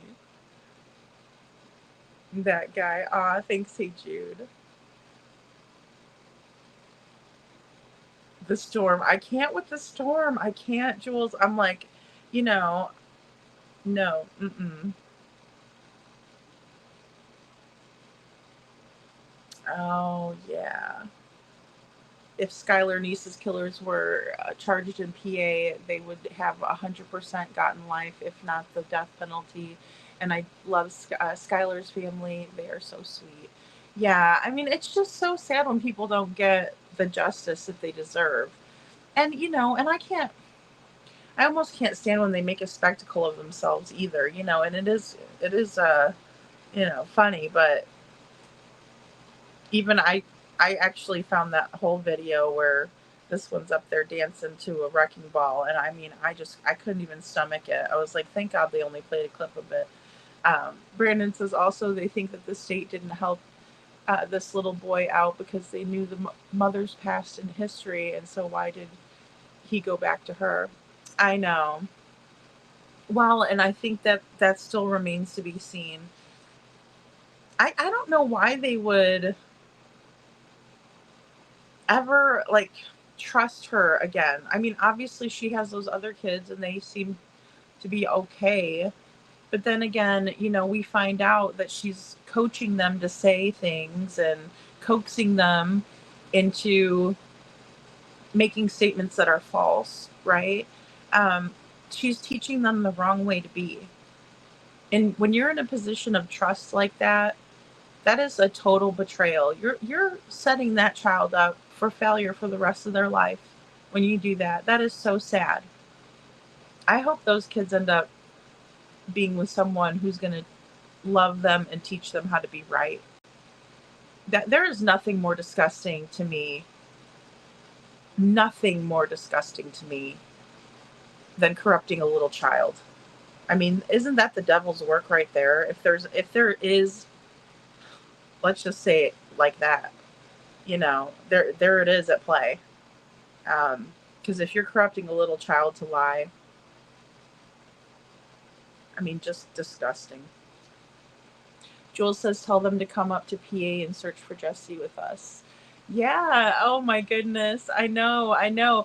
Well, I'm so glad that you're out there, Jules. And that's the thing too. You know, when I think about how you could have been so helpful in the Sebastian Rogers case and what everything that transpired, you know, and like I said, again, you know, Fred and Sheila were like, hey, we wanted to go talk with the Proud Feet. I mean, but they don't want to talk to anybody. You know, they don't want to talk to anybody to help. And that's what makes me so mad, you know? No, and it doesn't make any sense. You know, it's crazy. It's crazy. I don't get West Virginia's justice system, Joel says. Rachel Schaff was supposed to get 30 years, but she's getting out after like 15. Dang. It's something about time served versus credit or whatever. It's so gross. Yeah, and see, that's the thing that it's like, you know, I do not want anything like that to happen. And I'm glad to hear that the Commonwealth won't allow for that in Kentucky. But I don't understand that either. I think it's like prison overcrowding and all of that kind of stuff. But still, it's like to allow for someone to get, I mean, if a jury thought that you should spend that much time, you know, and the judge okayed it and everything, I think that it should just be, it should just go without saying, you know? I mean, it really needs to be carried out. And it's just like any of the other ones they let out.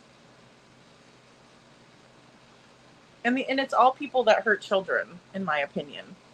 And I don't understand that one bit either. Brendan says, this is my opinion about the whole situation. I think that CPS needs to be investigated because they knew what happened in the past and still let him go back to her. And now we see the outcome. Yes, I agree with that. Well, and you know, that's the thing. CPS involvement is in all of these cases that we talk about. Harmony Montgomery, Summer Wells, Sebastian Rogers. And I don't understand it either. How, and I get that they have a lot. Holly S says, I agree. You know? Ooh, fix me some coffee, Miss Ann. I just saw your comment. Don't be sorry about getting the coffee. We need coffee in our lives.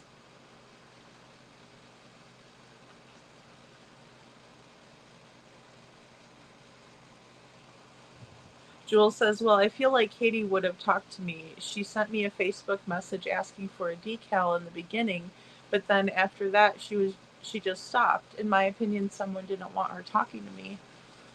You know, that's interesting, Jules. I'm glad that you shared that with us. Thank you. You know, I've always had kind of mixed feelings, emotions, thoughts about that. So, you know, I appreciate you sharing that. Yeah, and I mean,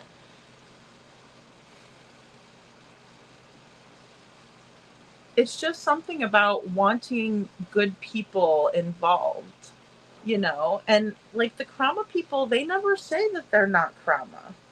So if they were like hiding behind it, I'd be like, oh, okay, well, these people weren't good and they got mixed up with, you know, the wrong people. But that's not what happened, in my opinion, you know? And I've done a lot of research on it. Holly S says they'll just investigate themselves and they'll just investigate themselves and decide they did nothing wrong. Wow, and that's so frustrating, Holly S. It's so frustrating. I agree. Yeah, it needs to be investigated in more than just one state. Well, because we see it all over. We do. You know, now Kentucky, it's all over the place. It really is. You know, and I think that sometimes it's overlooked because of the caseloads are, you know, heavy and the ratio of cases to you know, caseworkers is great greater than it should be, in my opinion. And it does take extra money. And like any other profession, there's people that are there, I guess to just, even though they don't get paid enough, in my opinion. But I just think accountability is really, really important. It's just so important, and it comes down to this, you have to you have to be willing to accept it too. Like, I mean, as a social worker, I would feel really bad if there was something that, I overlooked, or, I had been to the house, so many times, and all of a sudden this was the outcome. I mean, I don't know what that does to people, and I'm sure there's a lot of good people that, do feel guilty about something or another. Um, and I really don't know what the answer is. I wish that I did know. But I think we do need like multi-state. I think federally there needs to be an oversight. Seth had talked about that as well, and I know we've talked about it here, that there needs to be some entity overseeing. You know,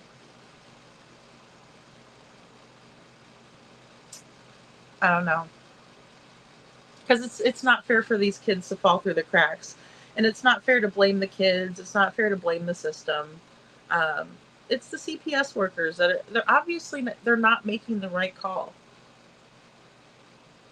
Um, Another video that I watched of Hindsight's was a CPS family care plan.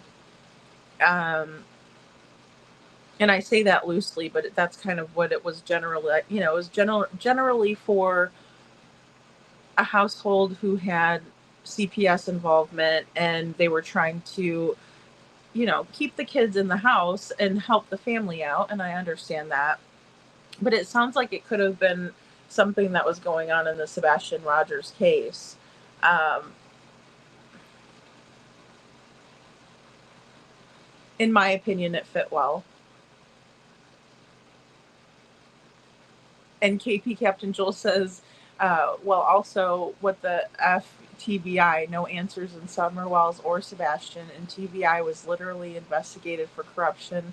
You can even Google it and it comes up. Yeah, I shared something out too about some police brutality that I was like so amazed by, really. I mean, it was an older gentleman, really, really sad. And I mean, they really beat this guy up badly. And then the prosecutor was sent pictures and said to go ahead and delete them. Um, Not good at all. I mean, we have to have people who are willing to hold others accountable. Holly S. says, Jules, I sure wish I knew the dynamic there. Sometimes I think she's the ringleader. Other times I think she's scared out of her mind by him. Well, and the family too, Holly S. is another, like the whole Foot Clan, right? Because I think of, if I put myself in Katie's position, would I speak out if I was like scared because something horrible happened, but I had knowledge of it? I go back and forth between that too. Because a couple things can be true at the same time, in my opinion. Yeah, Joel says, based on what I've learned, the second option is my strong opinion. Yeah. Yeah. Well, and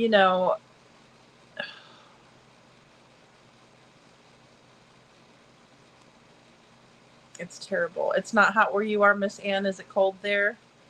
I'm ready for a little chill off, I'll tell you.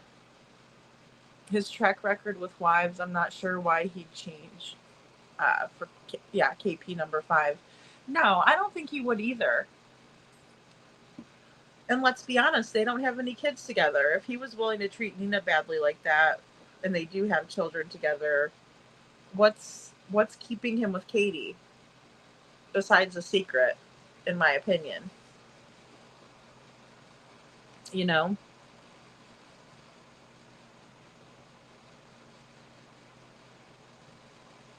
Yeah, Brandon, I agree with you, hon. I'm thinking there needs to be a federal database so their state can see if people have had CPS cases before. Yeah. Well, and like with Sebastian's case, Brandon, there was CPS involvement in California and then in Tennessee, but then also in New Mexico with Chris Proudfoot, the stepdad's biological daughter. And, so that's 3 states, that this is spanning across. Now, these are, military personnel, so they do move around a lot and things like that, but they were stationed in Cali for a long time. Unfortunately, it's so sad, but I agree. Federal database would be great for them to check into. And, that way, if they move from a different state to another one, at least they can get some resources. I'm not saying, oh my gosh, take these kids away or whatever from their family. No, but get them some help. These 2 do not look like they are fit. I mean, I'm not the one to judge. I'm not a social worker, right? But gee whiz, if we just look at these 2, in my opinion, she has to hear about this every day because he is her son. Yeah. Yeah. I think that she's probably dealing with major amounts of stress that she downplays all the time.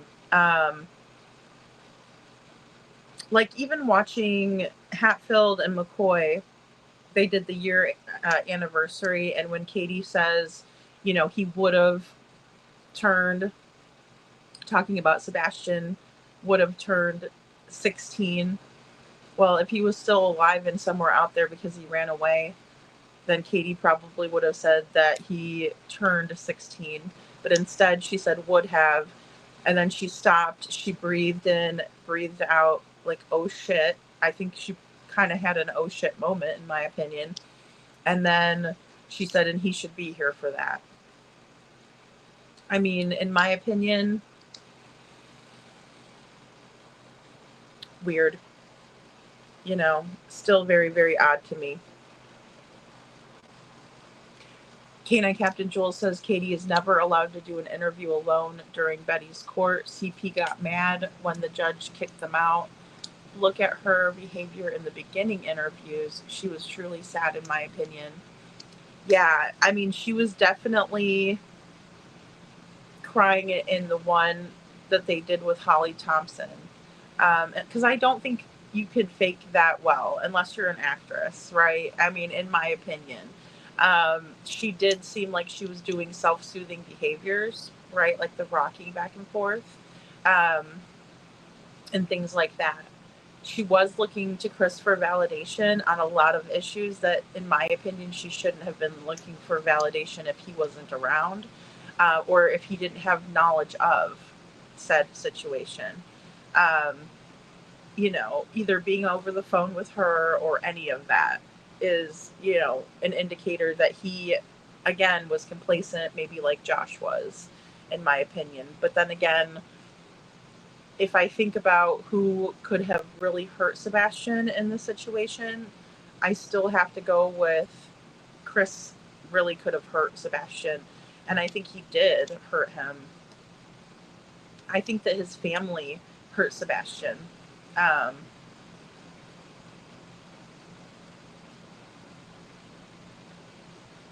think that he did. I think that they did. And that's because of the birthday. I'm sorry, guys. I wanted to put that in the background. Because of the birthday with Aunt Melissa. I mean, this is Sebastian's face on his birthday. To Aunt Melissa. Aunt Melissa, leave me alone. Aunt Melissa, stop your crap. Aunt Melissa, grow up. That's probably what he's, it looks to me like he's like thinking that in his head, and I don't know Sebastian. I wish I did. I'd love to know him. Hey, Adam Forever 21. Hey, Mally Cat, good to see you. But I mean, look at him. He's like, grow the F up, Aunt Melissa. And we know he didn't swear because he was too good of a kid. And that's another thing. They're looking at putting him in behavioral centers when they act like they're the ones that act like the fools. They're the ones that act like jerks. They're the ones that act like they're immature. You know, they just do. It's like, who were the parents? Because in my opinion, Sebastian's given like the mom look right there. Like, you better stop. You know what I mean? Like the look that you give your kid when they're acting up in public. You know, you give them the mom look. That's what he's giving them. And he's 15, turning 15. And he has to give them the look. You know? It's awful.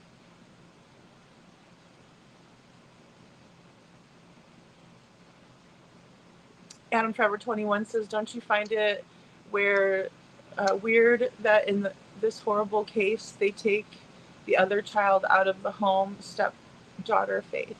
Yeah, oh, I do. I think it's terrible that they let her back in the home while Sebastian's still missing. Because it's awful, isn't it? I mean, just to think of how she must feel. Again, I put myself into other people's shoes, right? Try to. Sometimes if you've never experienced something, it's hard to. You can only really imagine, or you can only really maybe research the subject and say, okay, well, how does somebody who's dealt with SA feel? How does somebody, you know, that's the only way you can really kind of try to understand it when it didn't happen to you. But when you have traumatic situations, it's easier to identify the little nuances. It's very easy to identify it, especially when you grow up with bullies and people that like to tease you because they get off on teasing somebody that's smaller than them, that maybe isn't as intellectually. But then again, I think that Sebastian was smarter than Chris, and I think it pissed Chris off, you know. But I mean, I'm just saying, an adult to a child, adults have more experience, you know, and again, shouldn't be teasing a child the way that they're teasing them. You expect that out of a cousin, you expect that out of an older sibling, but you don't expect that out of an aunt or somebody that should be your aunt, you know, in my opinion. And K9 Captain Joel says, KP keeps saying bulldoze him with hugs and references the construction stuff.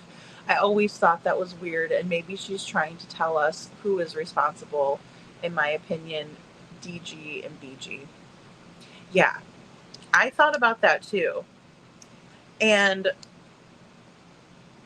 oddly enough, SF did speak about that as well, being an option. When Hatfields and McCoy were down there, the construction was still, you know, going up. That subdivision had not been finished off yet, but it was kind of hard to tell, you know, where it was in the phase of building, you know, without really being there, because it's just kind of a small camera view, right, of the neighborhood. But then I'm pretty sure it's been built by now. But she did reference that. You're so right. She did. Absolutely. And I wish she would just say it, Jules. I wish she would just say it.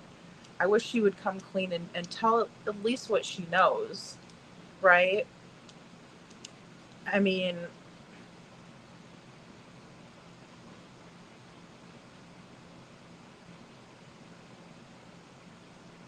yeah, she was with them in the summertime. She was, and they let her travel with them.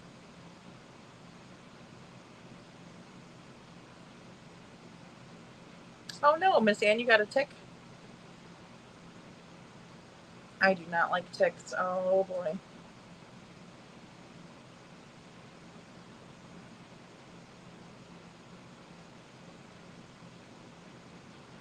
It is so strange that they would allow for her to be around. Yeah.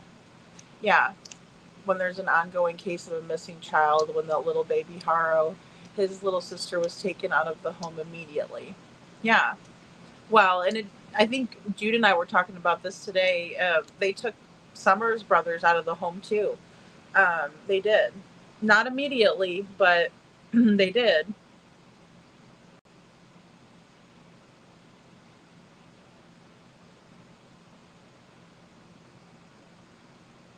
I agree with that. You know, Jules, yeah, it seemed like he was pretty even keeled with you from the ones I've heard. You know, yeah. I agree with that. Jules says it seemed like I was the only female he didn't get mad at on the phone. Yeah. And, you know, I think you were being very calm too. Um, absolutely. You know, where you were just like, yeah, and you know, very agreeable. Um, you know, so no, you handled him very well, much better than I would have, because I would have been asking, and he probably would have been yelling and.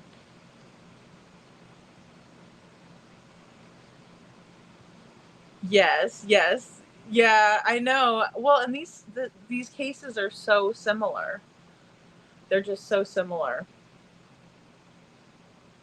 See, that's where I got a tick one time, Miss Ann, and it was right on my second toe because I was outside in flip-flops. I was walking the dogs and yep. Oh, you got a cold coffee. Okay. Hey now, that's good too. Yes. Okay. So we were talking about this too a little bit earlier. Joel says Emmanuel Harrow's neighbor's house was on fire. Now, is it vacant or did somebody see? That's interesting, Jules. That's really interesting. I still don't know how they don't, or they didn't get a court martial from cheating on their spouse in the army. It would have been immediate action. I always wondered about that too. I always wondered about that too, Jules, because um, military personnel are held to a higher standard, and I'll never forget watching my friend Max his Marine video, and it was when they were graduating, and like the speeches that they were given, and you know the way that they taught everybody, you know, how to act and how to carry themselves, right, as you know, people who are in, you know, a greater position than a civilian, right? We're civilians and you guys are military. um, I always I always wondered about that in this case, you know, and then I also have a lot of family in, you know, Navy. So I just, yeah. And I just knew my friend to be very honorable always. Um, Adam Forever 21 says apparently it's to homeless people started a fire over there across from the Harrows home, and no such thing as a coincidence is right. Yeah, Adam Forever 21, I agree with what you're saying. Yeah, because that's why what I told you guys, or why I wanted to tell you guys rather, because of the wildfires and stuff, especially out in California. I mean, one little bit could really, you know, start a major fire. Um, so I was thinking the same thing when I heard that. Lil Redo was telling me that actually. Hey Gigi, good to see you. Good to see you. In my opinion, he has always had cameras on KP's home, in the car, etc. I believe she got in trouble if she treated her son too kindly, in my opinion. You know, Holly S., I cannot disagree, because I heard a lot about how Chris had cameras on and eyes at the home even though he wasn't there, you know, or supposedly wasn't there. But I think he is very controlling, and I can see that. And even Nina was like, well, what about the cameras? You know, like, I think, you know, little kids talk.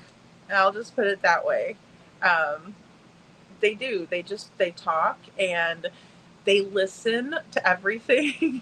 Even if you don't think they're listening, you'll find them eavesdropping, and you're like, oh, they're eavesdropping on the conversation. And, you know, they just do, especially if they're wondering what's going on. I always wondered that about Sebastian when Katie said that he'd like to dip behind walls and come out and scare her. Sometimes I was thinking to myself, was he really like dipping behind the walls so he could listen in what was happening? In my opinion, you know. And Holly S. says, in my opinion, CP dehumanized Sebastian and brainwashed Katie. She reminds me very much of a Manson sister, kind of that deer in the headlights look. Yeah, I agree. I agree. And, you know,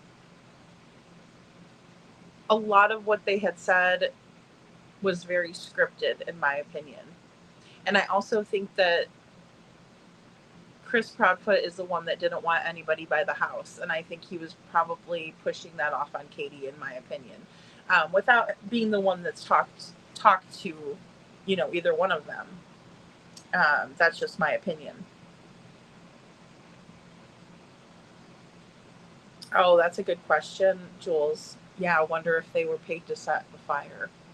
There's something more to that story, and I haven't had a chance to really look into it, but I'm going to. There's just something much, much deeper to that whole deal. And maybe we'll do a little bit of an update tomorrow. Well, later today, I should say. The longer she's silent, the stronger the programming will be. I agree. I think that when you're in a family situation like we see with the Foot Clan, it's like you're either with us or you're against us, right? And they have that mentality. And it's quite disturbing if we think about what they're concealing and, how they're all concealing it together. What they've done to Nina, what they've said to have done to Chris's exes in the past. And that's just for breaking up with him. I mean,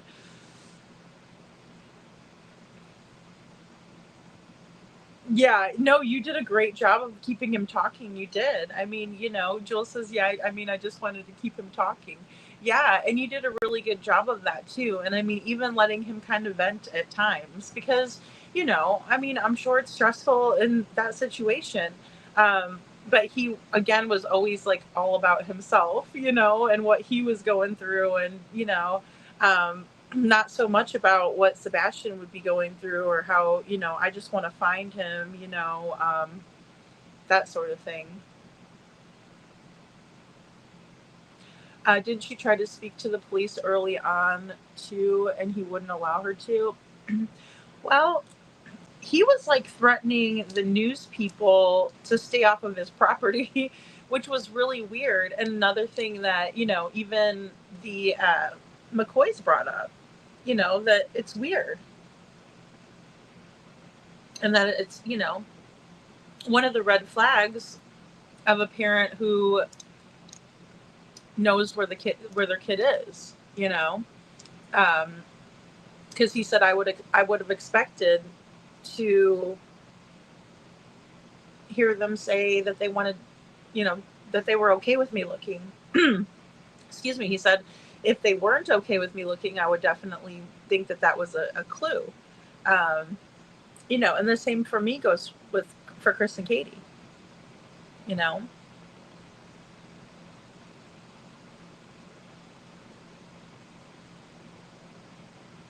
It's literally illegal for someone to cheat on their spouse in the military, active duty, reserve, or guard. Highly illegal. Wow. See, I didn't realize that. I mean, I know that that's part of like the code of conduct, so I should have probably realized that. But yeah. And I mean, I would think that, I don't know why the MPs couldn't, the commanding officer, would it be? How they wouldn't be able to just come in and kind of figure out what's going on, Okay, Brandon says the neighbor's house that was set on fire across the street from Emmanuel Haro's house was empty, done by two homeless people from what I heard and watching another YouTuber. Okay, so I bet you they were paid then, Jules. Jules, that makes sense. Because you wouldn't have to pay somebody that was homeless a whole lot to have them do something, probably because they need the money, in my opinion. I'm not saying a homeless person is a bad person at all, by any means. I don't believe that. I believe it could happen to anybody at any time. Yeah. Jules says, I wonder what the reasoning was. Maybe they were paid to do it. That's what I was thinking exactly when I read that too. I'm like, yep, that's what it sounds like. The police were there to find baby clothes, Brandon says, in a dumpster down from the house last night too. Oh, gosh. I just don't understand what the heck's going on. And again, these poor babies and these poor kids.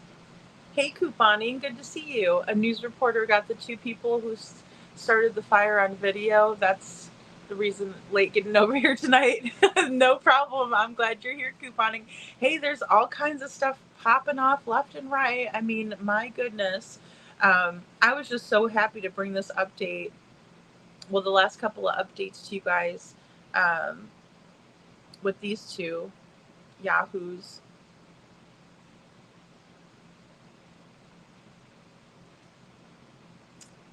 But I'm so glad, and I'm glad you guys were getting the word on the street too from this, because like I said, I saw his little picture, and then I've seen people covering it, but I really haven't had a chance to look into too much of it. Trying to cover up evidence, Brandon says to Jules. Yeah, I think so. Yeah. That does remind me of Evelyn Boswell. Jules says exactly, if they were paid and that was the case, it doesn't make them bad people. Unfortunately, some people will do anything for money or survival. Yeah, and they might not have even known what was going on, and they're just like, hey, we'll pay you to go over there and do this. And they're like, okay, yeah. It's unfortunate. And, people just on hard times, falling on hard times. Melissa's Facebook posts were definitely creepy. Yeah. Well, and they contradicted themselves too, Holly S. Saying, we were out there at 6:30, we weren't, and talking about how Sebastian could have possibly gotten into somebody's car and fell asleep and then ended up at work with them, as if nobody would call. I just think people nowadays would call more than they would like back in the day, and especially, I don't know, if it was me and I ended up at work and there was a child in the backseat of my car, I'd like to think I would notice. I mean, maybe not, but I mean, I'd had to woke up late and didn't have my coffee or something, and just put it out there. And there's sometimes when you do wake up late and you haven't had your coffee yet, and that's how that happens. But yeah, again, I'm just so glad that these two are being brought to the justice that they deserve, and I'm just hoping that happens for Sebastian's case. I really do. Because all of these kids deserve to be found. Same thing with Summer Wells. And again, I'm going to do a tribute. I'm just kind of gathering together some information. I did watch a funny live with Josh about the Ernie Shell guy. Like, I had no idea. I had no idea about that guy. I heard his name a couple times. Jude and I had talked about him, and how he would be, very off color and do some crazy stuff. But, you hear about it, but then you see it and you're like,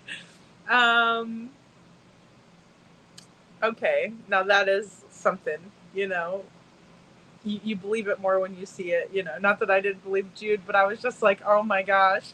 And then I was telling her about it, and I'm like, she goes, oh, did you see the one where he was, clearly on substances, and, and the police were involved? And I said, yep, that's the one.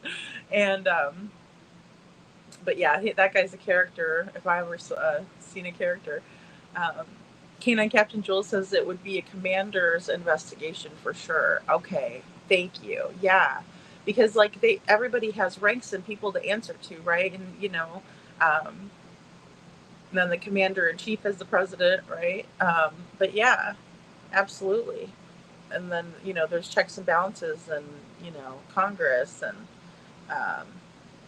Jules says exactly, if they were paid and that was the case, it doesn't make them bad people. Oh, unfortunately, I think I read this one. Sorry, guys.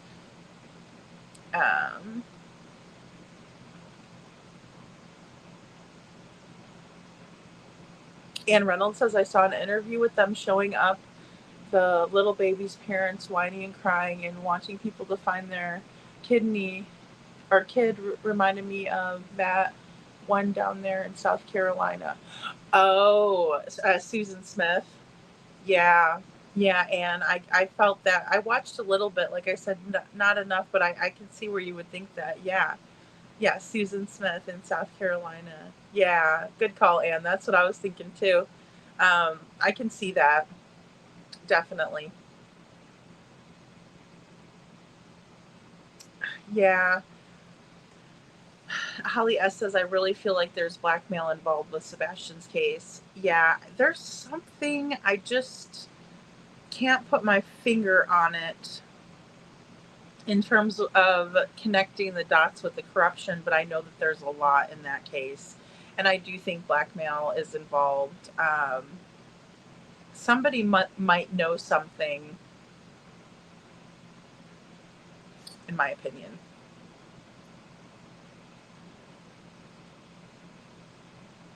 I think he's a hot mess. Well, I just think, in my opinion, that Chris and Katie have gone to people who don't really have a track record of helping situations, um, more so just bringing more drama into them. And so, in my opinion, it just seems like that's been overlooked in a major way in this case.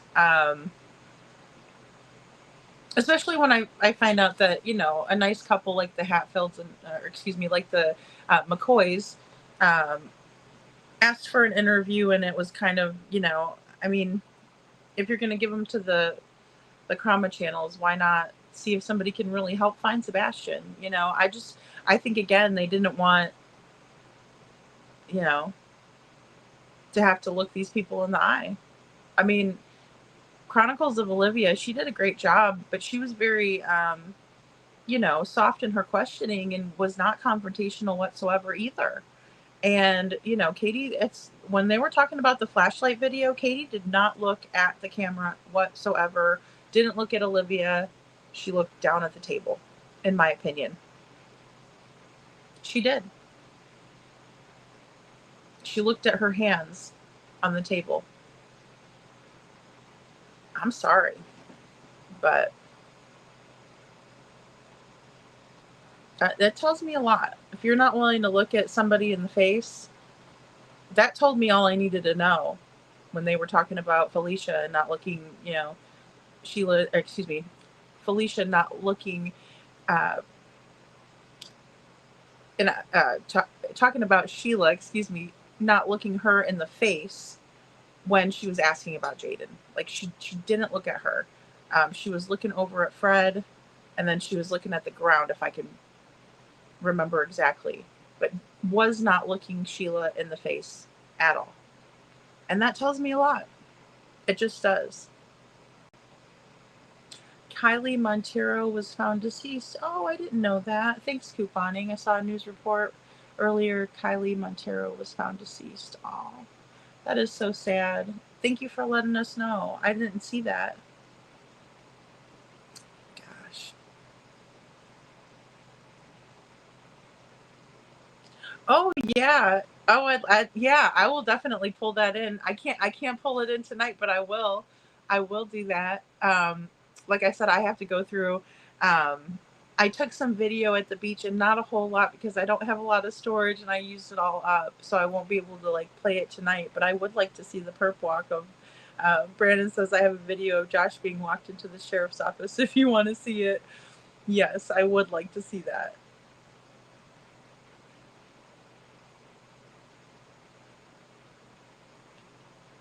Yeah, I think CP is dangerous as well. Holly asked. I do too. I think he's dangerous. His level of anger is scary. And I'm not talking about raising his voice and everything. It's just the things that he says, in my opinion, are scary. Yeah, he was not happy about that. Not happy at all.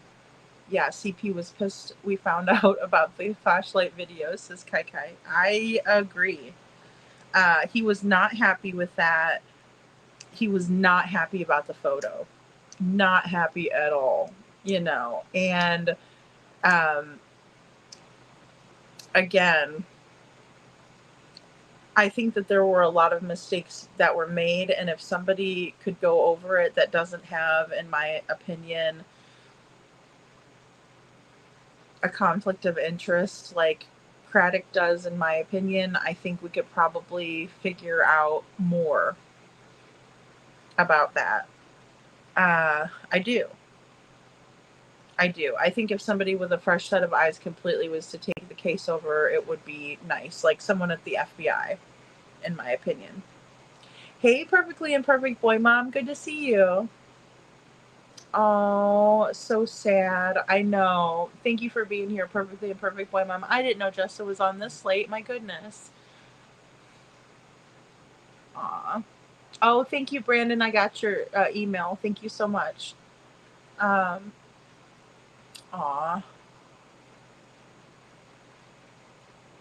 That is so sad. Oh gosh, that's not good. Yeah. Jules says that was Nick Barris's fault. LOL. CP should be mad at him. I think he was mad at him. He was really mad at Nick Barris. You know, and I was cheering Nick Barris on. I was like, this guy is good. He's letting us see this stuff, you know, bringing it out. And then I was like, I know that he kind of backtracked, and I was like, well, he's probably backtracking because, you know, all of the threats and all the crazy stuff that comes along.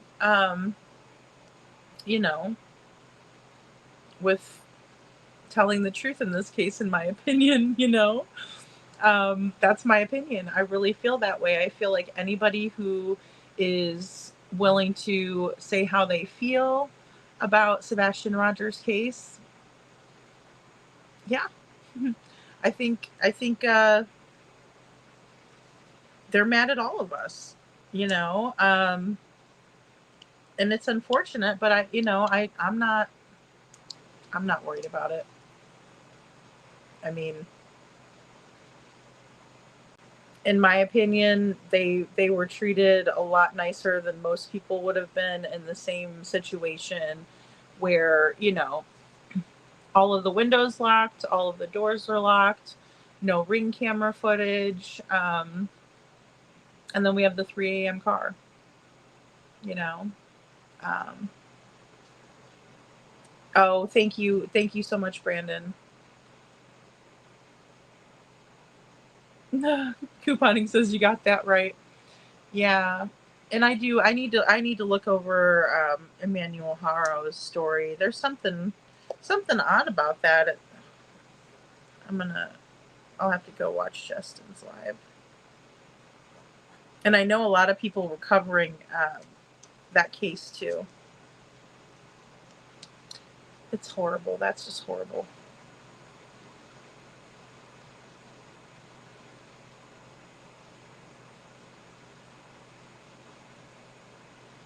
Let me see here, guys. I think did I have another screenshot to share with you? I thought I might have had another one.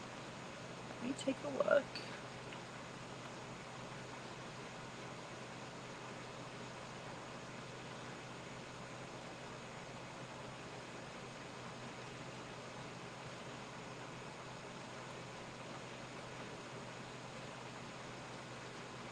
No, because I think I pulled. Well, this is one. This is the one that I did pull in of Josh, and it's the same one from there. Looks a little bit different than he did a few years ago. He looked like he was kind of more clean cut in 2018. That's one thing I did notice from his Facebook. You know.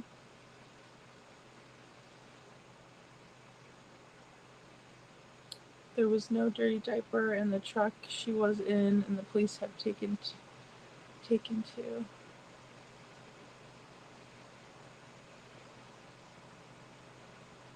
Oh, there was a local that named Justin. He went so hard at first, and then he never said another word again. Oh.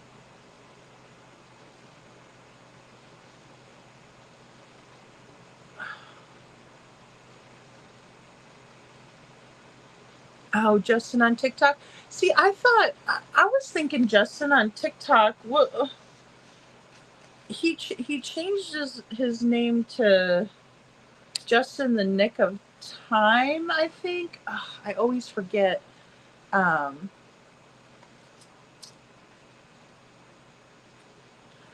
I always forget about that.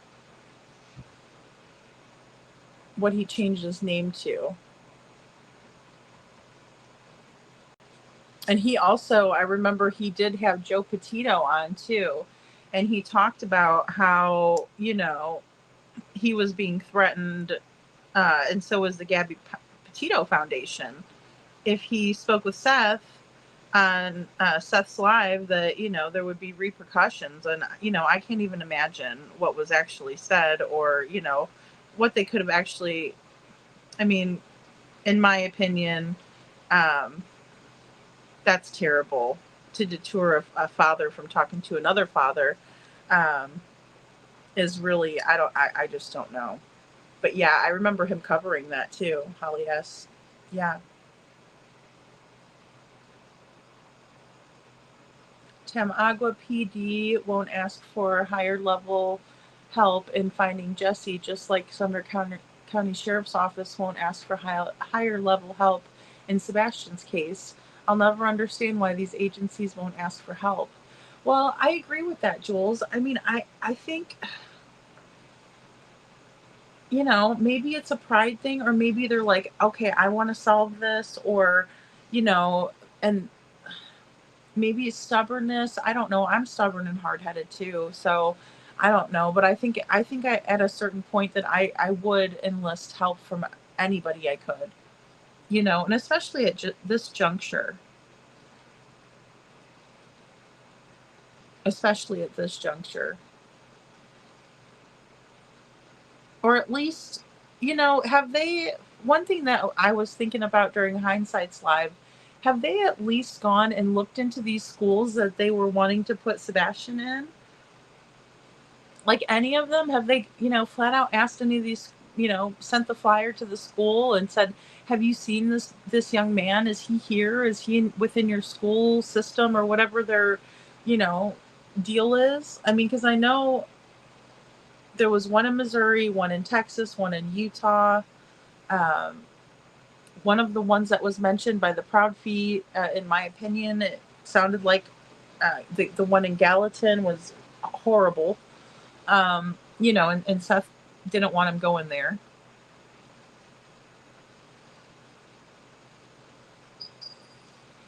Yeah, he was Justin on TikTok first, Jules, and then. Oh, Brandon says, look at the photo of him being walked by the state trooper.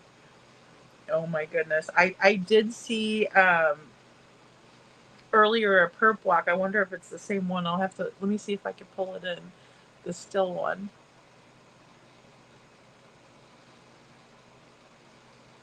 Oh, that's a great point. Jules says the reason Tylee and JJ were found was because all of those agencies came together to help.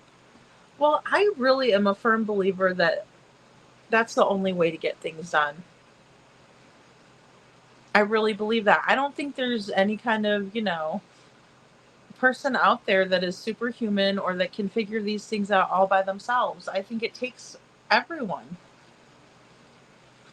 from experts to YouTubers like us, just looking at things and maybe even over analyzing things, Jules, yes, he was really preaching some truth in the beginning, and then we never heard from him again. Yeah, I remember that, Holly S. Yeah, and he's in Tennessee, I think. Yeah, because I did play a lot of his content in the beginning. I remember that.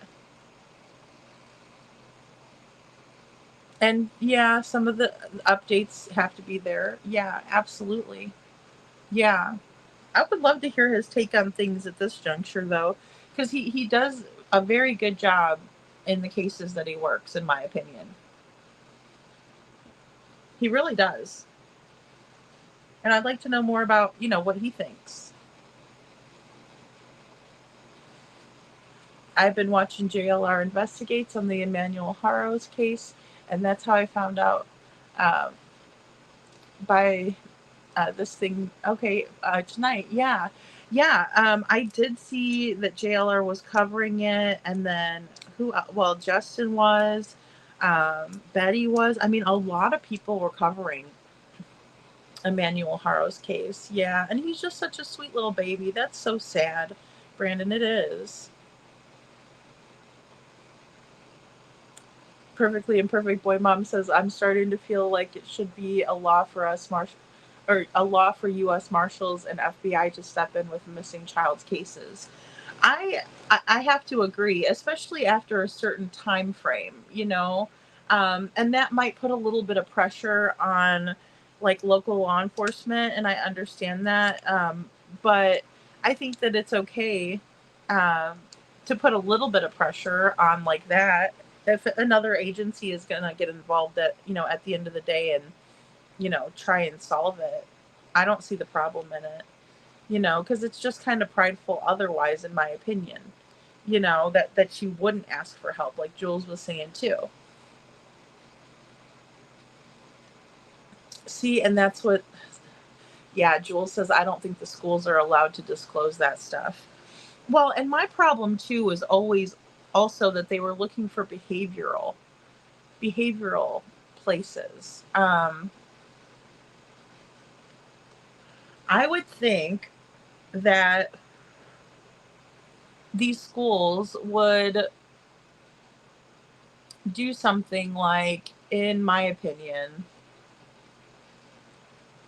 not take an autistic child for behavioral issues, because the sets of behavioral issues that an autistic child might display are completely different, in my opinion, than what a child that has behavioral disorder and, trouble,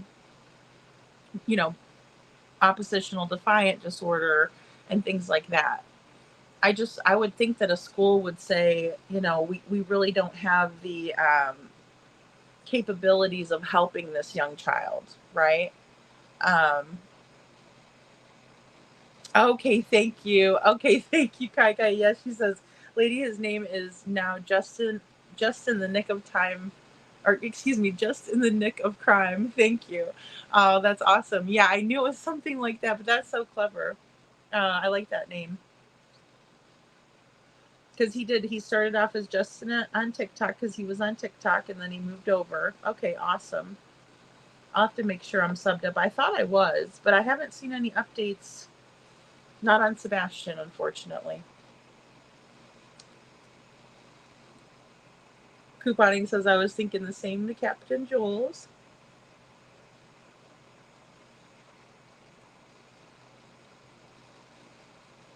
Yeah, his case is getting big like Jayden's did, in my opinion. Well, and it should be, if he hasn't been found yet. I think you're right. Let me see here. I'm going to try to pull in this one. I hope I have enough. I'm playing with memory over here, I know. But it should let me. Okay. Oh, it did let me save it. All right, we got it. Hold on, let me pull this one off of here, because we got him on the front. See, here's his perp walk here. And that photo.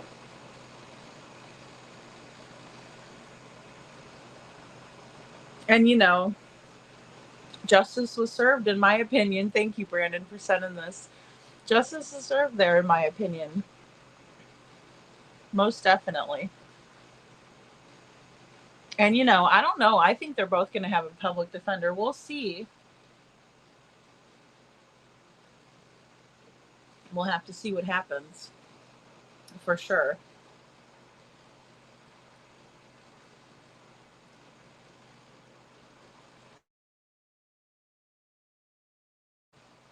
But yeah, he is well deserving of that perp walk, in my opinion. And thank God, because justice needs to be served. And we're gonna find out more, like I said, as everything unfolds. Um, in the case. Oh, I know. Brandon says you're welcome, not a problem. Anything to help you out with this case because I'm over it. I know. I understand, and it is. It's like I just think that a lot of it could have been um, prevented. Which is really sad. Excuse me, because I hate to think about like what could have happened, what should have happened. Um, but at the end of the day, I mean, it just seems like something could have been prevented here if more people would have. Um, oh, Brandon says all over it is what I meant to say. Yeah, no, I appreciate that, and I appreciate all the love and support that Jayden's getting. I mean, this is a case that I think needs to be studied against other cases, especially when we see how the parents reacted. I really look for patterns in behavior. I think that, it's important to do that. And it's not to accuse people who are innocent. It's not. But if you're the last one, hey, Bubby, good to see you. If you're the last one with the child, then I expect you to be the one to be questioned. The last place the child was at, I expect that place to be treated like a crime scene, in all of the different ways that it can be, just to rule it out. It's not to hurt the parents. Believe me, my heart goes out to parents who are missing a child, whose child runs away. Hey, Tina Fagan, good to see you. It's not something that anybody ever wants to see. It's terrible. But to rule the parents out, I would want to be ruled out. I would want to be ruled out. I would want to go to the public and say, look, I need you to find my child. I don't know where my child is. I need your help.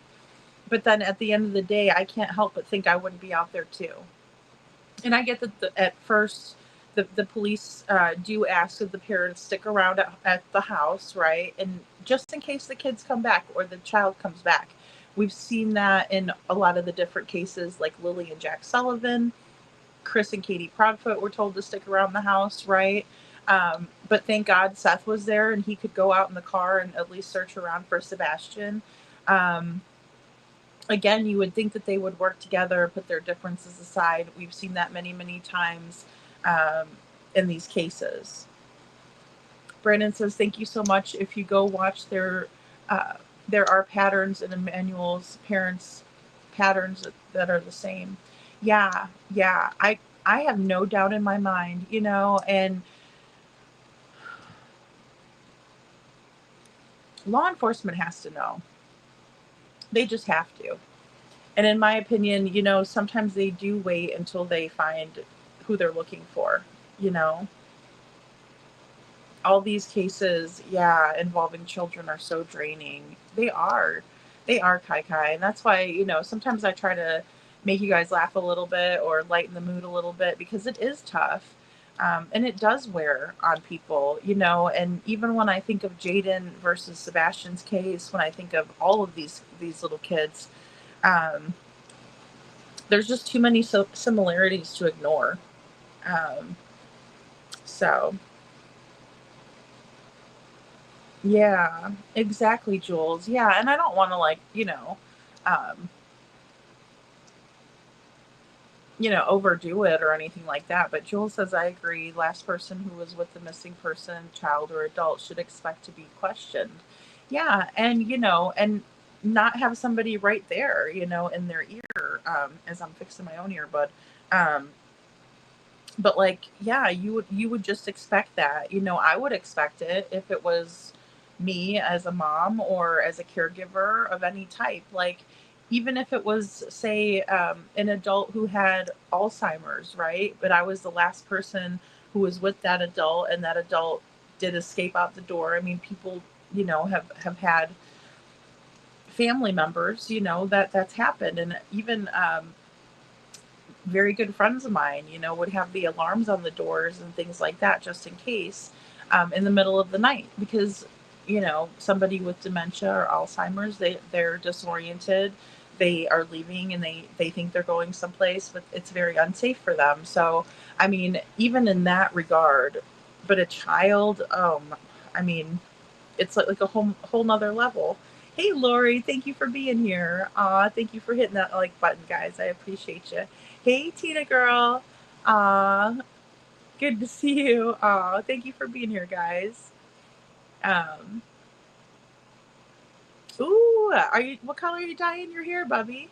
I need to do mine, girl. It's getting a little, I won't put it down in there, but you guys will see my little gray sprigs in there.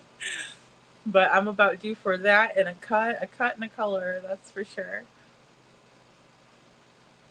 Lori, I know, Lori, I've been trying to do like a day show, and then it's been so hot, and Nate's coming home early, and I'm like, oh, I can't do it with you sitting here. And I feel bad because like I expect him to be completely quiet. Like, don't say anything, and don't make coffee, don't make too much noise. And then so but it's been so darn hot, and so I was like, well, I'm gonna get some extra sleep. Like, I got some extra sleep today, and yesterday I was trying to go to bed early, and then I realized it was another early day, so I'm like, I'm gonna try for a late show and then early morning show, and kind of see how that goes while the weather's so hot still.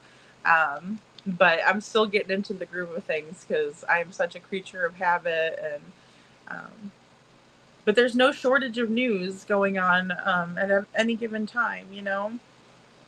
Oh, Brian Vasquez, 12 years old, nonverbal, went missing August 15th. On the news, they were asking for volunteers. Cajun Navy on their way. Oh, that's wonderful to hear about the Cajun Navy going to help. Okay, Brian Vasquez. Thank you. Couponing. 12 years old. Ugh. Nonverbal. August 15th. Aw. My goodness.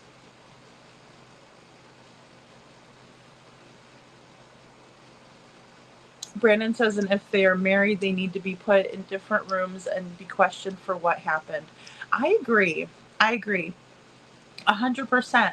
Because that's how we see the most effective questioning, right? When you don't have that other person to cough or nudge you or kick your leg, just to be honest, because even in the Proudfoot interviews they were holding hands, and I could even see there being tapping like this, right? And then we know that they're in the military, so a lot of people are saying, are they using Morse code, or are they using some other code only they know, because having that training, you're going to be more apt to little ways of communicating, right? So people don't know that you're communicating. I think it's something that absolutely needs to happen. Definitely.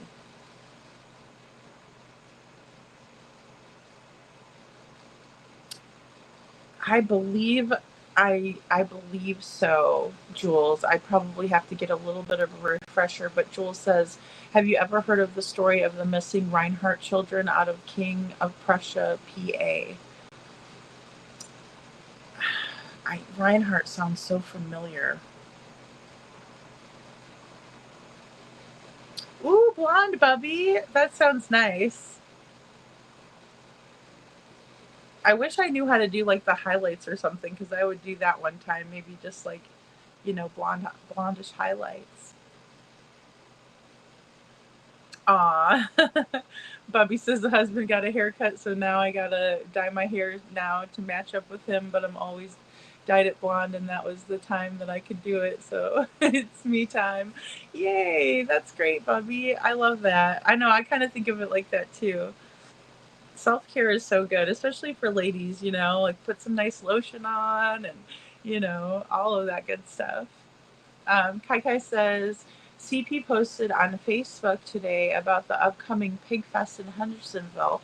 It's October 23rd, 24th, and 25th, and I told my husband I want to go see if KP and CP are there. They went last year. Oh my goodness, you're more ambitious than me. Oh my gosh, I'd be over there trying to interview them with a microphone. This says Lady Freedom on like a little box like the news. Oh boy, that would be. Oh no. I'd probably get tackled by Ellie or something. I don't know. Oh jeez.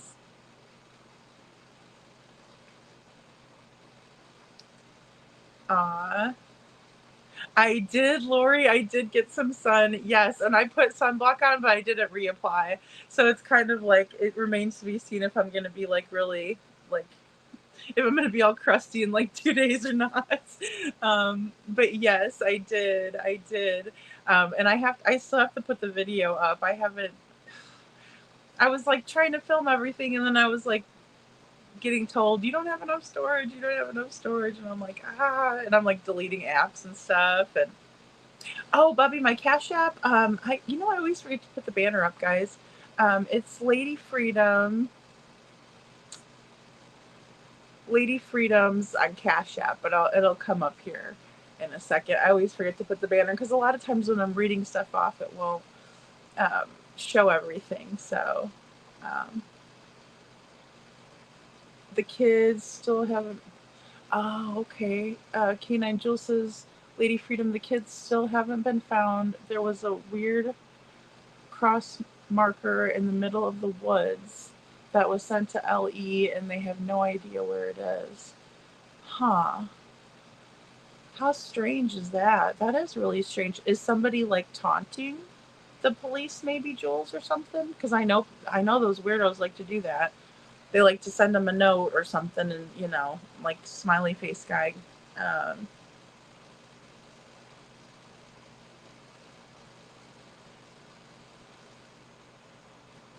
Perfectly Imperfect Boy Mom says, right, the same way the doctor's offices and ER ask you if you feel safe at home, etc., that should be required questions with police interactions. I agree with that, Perfectly Imperfect Boy Mom. I do. And then understanding like those signals, how like it's like this and then you go like this, and that's a signal like I need some help, like and it can be like just something that somebody can do. Say the other person's looking away and they can do it really quick and people are alerted to it. But I also think that, they do need to, they absolutely do need to employ more of those tactics. And there was one, I believe it was a documentary, I think it was here on YouTube, and it was about how like the police need to look out for little nuances when it comes to DV. Where like if you see the one person looking over at the other person, like giving them a look, right, of intimidation, that it's like a big red flag, and then you should really like completely separate the two people, right, so they can't look at each other at all, because that's another thing that excuse me, especially if you know somebody like very well, like you're married to somebody, you sleep next to them every night, you've been together for what, even 2 years. I would say that you know enough about that person if you've lived with them for 2 years, slept with them, for 2 years, and they just shoot you over a look, right? You know the other person well enough to know what the look means, in my opinion. And especially if you're, more of like on the empath side of things, you're gonna take that more, to heart, in my opinion. Oh, really? The kids were rumored to be hidden under the Upper Marion High School pool for a while. Oh, wow. Isn't that terrible? Stuff like that reminds me of the Springfield 3, and they still have never found the Springfield 3. Holly says, I think it's funny in a sad way that Chris tried to get Seth to follow the script, allegedly. Yeah, I know. Well, and they were saying all of these nice things about Seth at first and kind of pretending like they had a good co-parenting situation, which maybe at some points they did. But in the same way, I don't think he was ever going to be on board with getting on, getting on board with the story that they were wanting everybody to believe, because it's unbelievable. And even just like, it reminds me of the ants, right? In Jayden's case, it's like they even were saying, well, he is afraid of the dark and he doesn't like bugs, and this is weird. It would be weird for him to just leave. It doesn't make sense. It's not adding up.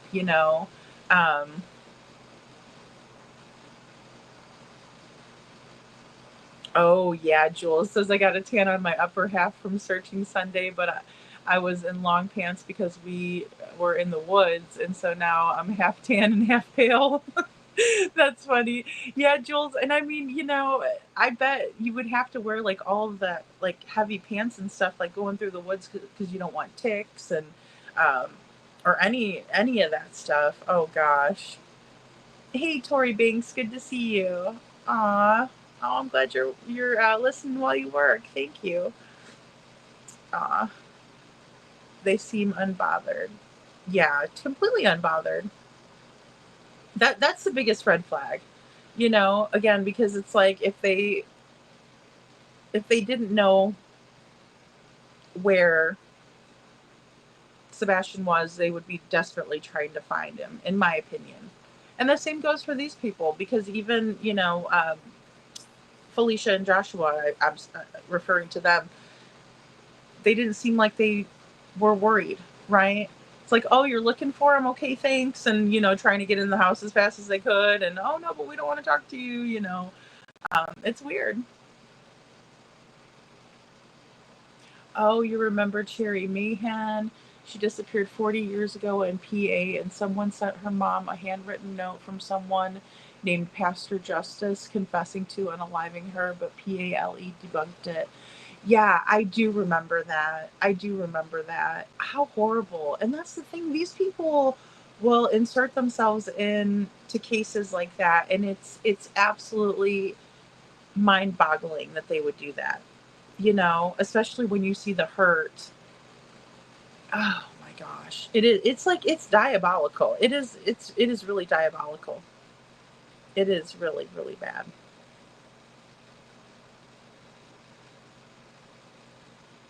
Just like Lori Vallow's husband tried to warn the cops about her. Yes, that video is haunting, Holly S. That video is haunting to me. It is. When I see that, it's like, why didn't you just listen to him? And I know it could have been taken as like vindictiveness and whatnot, but oh. Yeah, and if it just doesn't add up, it just doesn't add up, right, Brandon? I mean, it's like, with all these cases, it's very strange. And it's the littlest things that are left out. Yeah, that really make the biggest difference, in my opinion. Jules says Canine outran all of us. It's very steep and treacherous out there. And there was mining slits. Oh, wow. We were all, let's take a break for a few minutes. And Canine Ara was like, heck no. That's funny. Let's go. Heck to the no. Let's go. See, I mean, dogs are so cool like that. They're like, no, we got a mission. We got to keep going. Aw. What a good girl.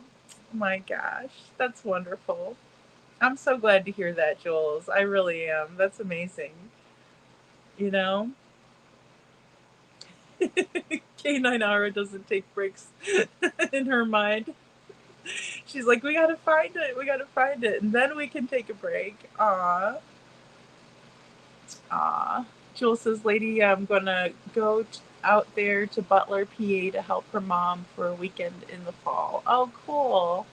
Oh, that's wonderful.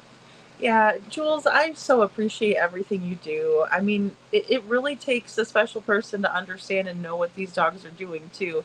And I'm fascinated by it. I am just always fascinated about what they can do, you know?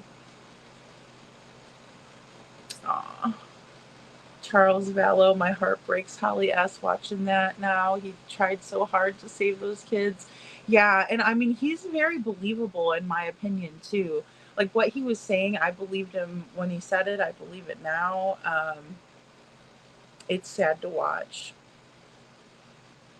Yeah, and feeding Tylee so many lies about Charles too. Well, and that's exactly what people who are parental alienators do, and then the kids form horrible ideas about the good parent, and it's really the other parent that's a horrible person, but the kids, and that's always a telltale sign too. I say that all the time, like if the kids are so hateful towards one parent or another, because usually kids are not like that. Even the crappiest parents get the most love from the poor kids that they're even harming, you know. Jewel says that there was a lady in Oregon claiming to be Cherry also. Oh, it was not her. I think Nancy Grace covered it. Oh, see, I didn't hear that. Oh my gosh. Oh my gosh. Oddly enough, because I do watch Nancy too, but oh.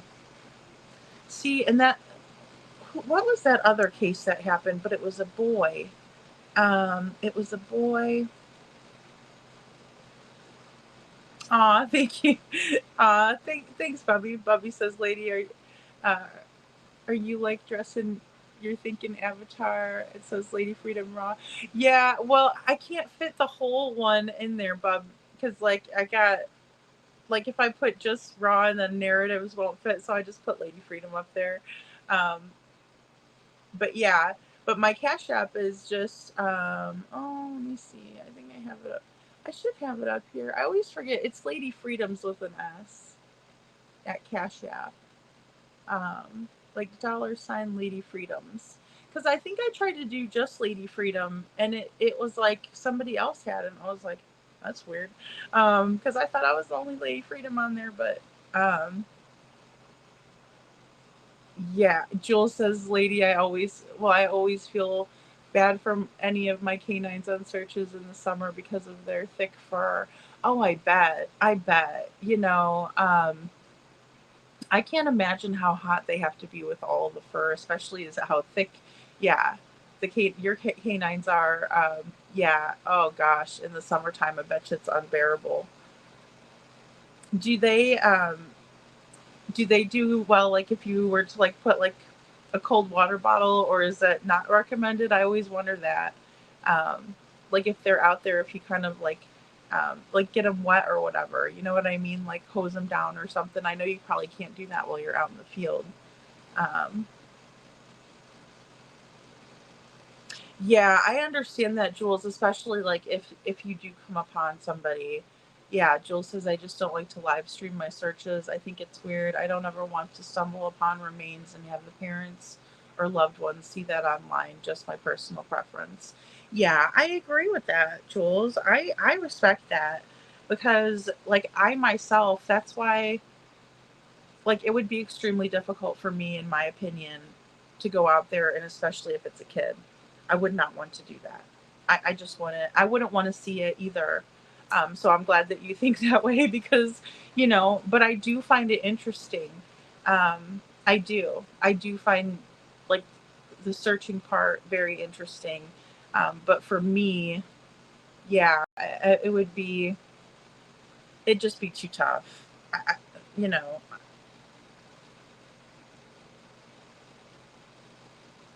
yeah, yeah. And that is an older case too, 40 years. Yeah, Jules says, "Lady, I'm happy you know Cherry's case." Yeah, a lot of people don't. It's so sad just to know that there's so many out there that have never been talked about, or maybe even just briefly. Especially like when we see what can happen in some of these cases, like in Sebastian's case. Like if we don't keep it alive, who's going to? I mean, honestly, I think that way. I really do. And I think that's what they're banking on. And that's why I'm like, no way, you know? Yes, the boy in Tennessee or Kentucky, I think. Aw, thanks, Bubby. I so appreciate you, girl. Thank you. Are you familiar with Jody Clouchy's story? That's where a famous Why Gary Why quote comes from. Jody. Now that one sounds familiar too, but I can't. That's where the famous Why Gary Why quote comes from. Is that the one where they put the billboard up and they ended up finding her? Was it the husband that did that, or am I thinking of a different case? Jules, you're bringing up a lot of good ones. Aw, thank you. Thanks, Bubby. That's so sweet. Aw, I appreciate you. Aw. Aw. Well, thank you. I will make sure, because I have it on my other phone. See, I don't know why, whenever I got my new phone, my Cash App wouldn't, switch over. And so I was like, well, I'll just wait until they send me a new card, because it should be expiring, I think, it won't be until 26, I think, or something like that. But, oh, absolutely, Gigi says, very respectable, Jules. Yeah. Yeah. I mean, because it can be terrible. Yeah. Especially with the kids. It always makes me think of that movie Stand By Me, like where the boys are so excited and they're going to go out there, but then they realize, like, when they actually do see that young man, and then they're like, oh gosh, and then they spend the whole walk by them, walking kind of far away from each other, and, not all together and everything, because they were thinking about what they just saw, and that child was the same age as them. And, it really hits you, like, when it's people, That was so nice of Bubby. Thanks, Jules. Yeah. Yeah, Gigi, you got it. And I just know that I'm not, the one that could do that. I will. I'll send you a heart too, Miss Bobby. Thank you. Aw. You guys are so sweet.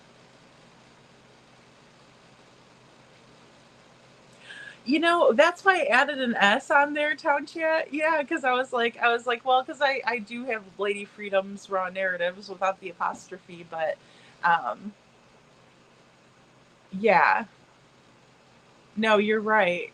Well, I think Bubby's is the first Cash App that I've ever got. Usually you guys do, like, the gifted memberships and stuff like that. I'm just grateful for everything you guys do. It really means a lot.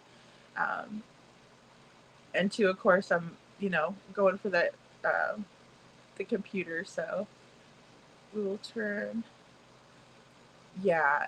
Caveman Captain Joel says to Gigi, well, people turn that into fake in searches, but CP and KP don't live stream either, and no one questions them. So many double standards. Yeah, well, that's it. Too, Jules, and I don't expect them to do to film. No, I don't. Actually, I think it would say a lot if they were just to go up to a Walmart one time and hand out flyers and stuff like that. So it's just Plache. Thank you, Jules. Plache. Okay, I'll have to look at that. I'm gonna look that case up, because I have not. I don't think I have heard of that one. Now that you say it like that, I was thinking it. Yeah, but no, I appreciate you bringing all these good cases up, because I mean, they all need. Oh, so the one cop there yelled, "Why, Gary, why?" Gary was Jody's father. Oh, boy, Jules.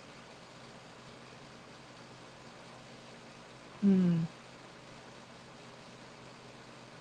sorry, guys. I didn't mean to drop that darn thing. Aw, he still remembers when she went missing. Oh, that's a good question. Sherry says, do you ever shave the canine down a little bit? Oh, really, Gigi? Your husband grew up not far from Cherry? Aw.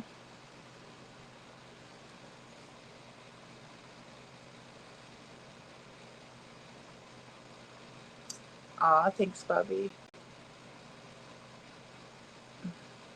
I'll have to look into that case. Holly says, Jules, I remember that. Okay, maybe I did. Oh, no, I did. Okay. Sorry, Jules. Oh, my goodness. See, we didn't even have that many in chat. Up to my old tricks, I get behind, and then Sherry McConnell, no. They're Malinois and German Shepherds, short hair. Okay. See, I always get those confused. I always get those two dogs confused. Like the Malinois look so much like the Shepherds. They really do. Like I can barely tell the difference. You know. Oh, there is a book about it too.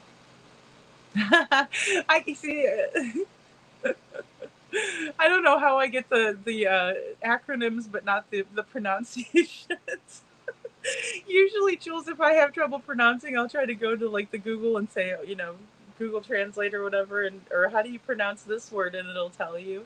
I've had to do that a couple times, but look at me here. Oh, okay. Malinois are alligators, and the German Shepherds are land sharks. That's so cool. No, Lori, it was storming last night though. That's why I didn't come on because it was storming so bad. And then it was like this afternoon it was storming too.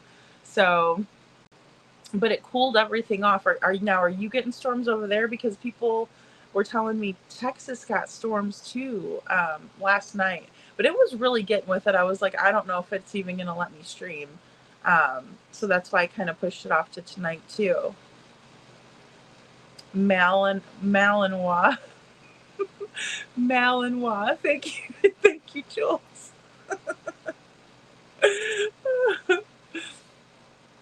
It reminds me of one of those Malamar bars or whatever, the candy bars. OMG, when people say Malinois. I get so mad. Jules, that's so funny. Oh my goodness. Okay, Jody was the one who was groomed and essayed by her karate instructor or whatever he was, and Jody was missing for a while. When he finally came home, uh, he told the PD and family what happened. Oh, okay. They arrested the teacher, and during the prison transfer at the airport, Jody's dad was pretending to be on a payphone, and as the assayer walked by, the father pew-pewed him. Oh. Oh, wow. That reminds me of like that movie with Samuel L. Jackson, A Time to Kill. Yeah. Oh, wow. Wow. And that's why the guy was saying why to. Oh, yeah. I see. Oh.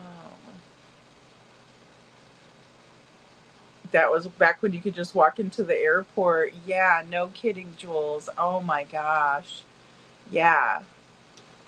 Oh, wow. I can't even say blame him. If you ever need a palate cleanser, look up Monkey the Malinois.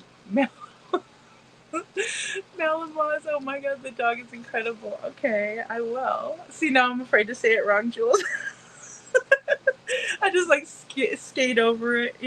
Monkey the Malinois. Malinois. And then the more times you say it, then it sounds weird and you're like, no, that's not right. Wait, that was okay. I'll have to watch that. I do need one every now and then too, Jules, because it's just so sad. All these, oh my goodness. Oh, cool. Thank you. Thank you, Jules. Well, and that's how I get into watching all this other stuff is because of that. Maybe I can find the link. Aw, thank you. Yeah, that would be cool to watch too, just, on a day when we, having funny clips and stuff. I tried to do that poor little Jayden the day that, we found out about him being found. Um, Couponing says, in my opinion, KP taking her magnet off of her car when they left the house, didn't she say that they were looking for Sebastian anywhere and everywhere? Couponing, exactly. And another thing, the Bowerstocks took it off of their cars too.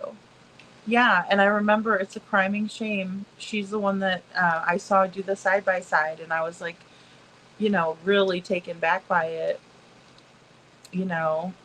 And Seth's reaction was, obviously not a good one. Lori said it stormed most of the morning and then a little on and off today, but still hot as hell. Yes, I was complaining earlier. Keep your eyes open. The next hurricane is going to be a mess, I'm hearing. Well, and the ocean was so warm. I mean, it was almost not really refreshing if it wasn't for the breeze off of the ocean. That was like the relief, because it was, and the last time I'd been there, it was still cool enough. Oh, thank you, Jules. I wish I could play it right now, but I can't because I don't have enough memory. He literally paints. Oh my goodness. This is going to make me unpopular, but I'm pretty sure that magnet was the decal I sent her, and it was before I sent her the waterproof ones. Oh man, Jules. I believe it though. There were so many people that were trying to help. I don't know. It's just, I don't know a mom that does that. I would never take it off. I never would. I'd never take it off.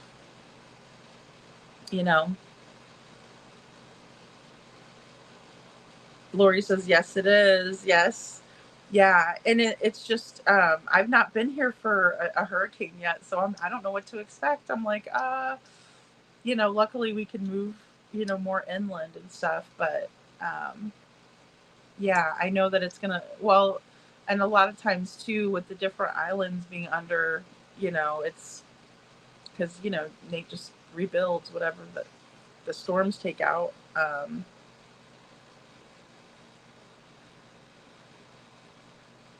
Oh, Jules says, but I didn't know she didn't put the new ones on.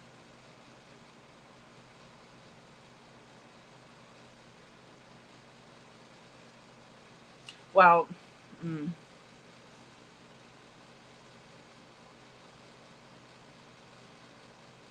Well, and that was another thing too. Hold on a second. I think I can't believe I forgot to pull this in.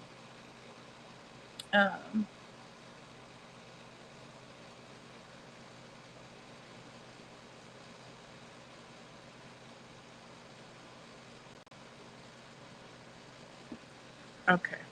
Let me go to this. Sorry, guys. Because I know we were talking about this the other night. And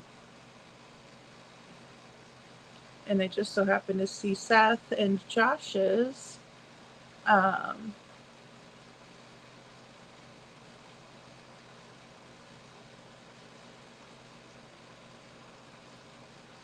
And I wanted to show you guys this because I told Seth I would let you guys know. Seth was talking to Mohawk mom, and he said the interstate does have cameras, and when I asked Sumner County to pull the videos from there, they wouldn't do it. They said it would take too much time, and they were complaining about it. And I have those other texts. I'll bring them in too later on today. Because again, this is a father that was trying to look everywhere and anywhere, and he was getting resistance from the police. It's just, come on, guys. Why? You know what? It's terrible. In my opinion. It breaks my heart for Seth. It does. So I don't think she did it maliciously. I don't think because they were waterproof, if it got ruined. Oh, because they weren't waterproof, it got ruined. But I did send the waterproof ones too. Yeah, and I thought those ones were, I thought they were waterproof for some reason. Um, because I know, well, I know there were different people making them too, like the decals. Um, I hear this one is going to come up the East Coast. Yeah, I heard that too, Jules. I have too. I've been trying to keep an eye on this stuff, so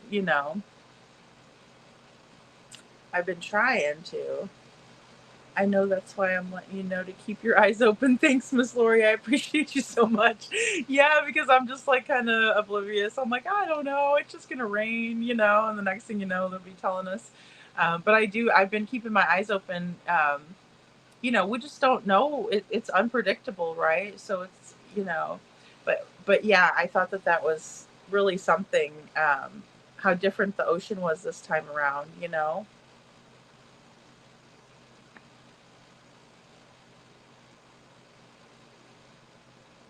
If you have a photo of it, I can. If you have a photo of it, I can tell you. That's what I was thinking, Lori. I know, and we just so happened to be talking about it that night, and then they were talking about it in Josh's chat, and so I was like, "Well, I'm just gonna screenshot it," because I told Seth, I go, "Well, thanks," because we were talking about it earlier, and we were wondering why those things weren't checked, or what about the license plate readers? We were talking about that all. Um, you know, yeah, and I would think that they would want to check.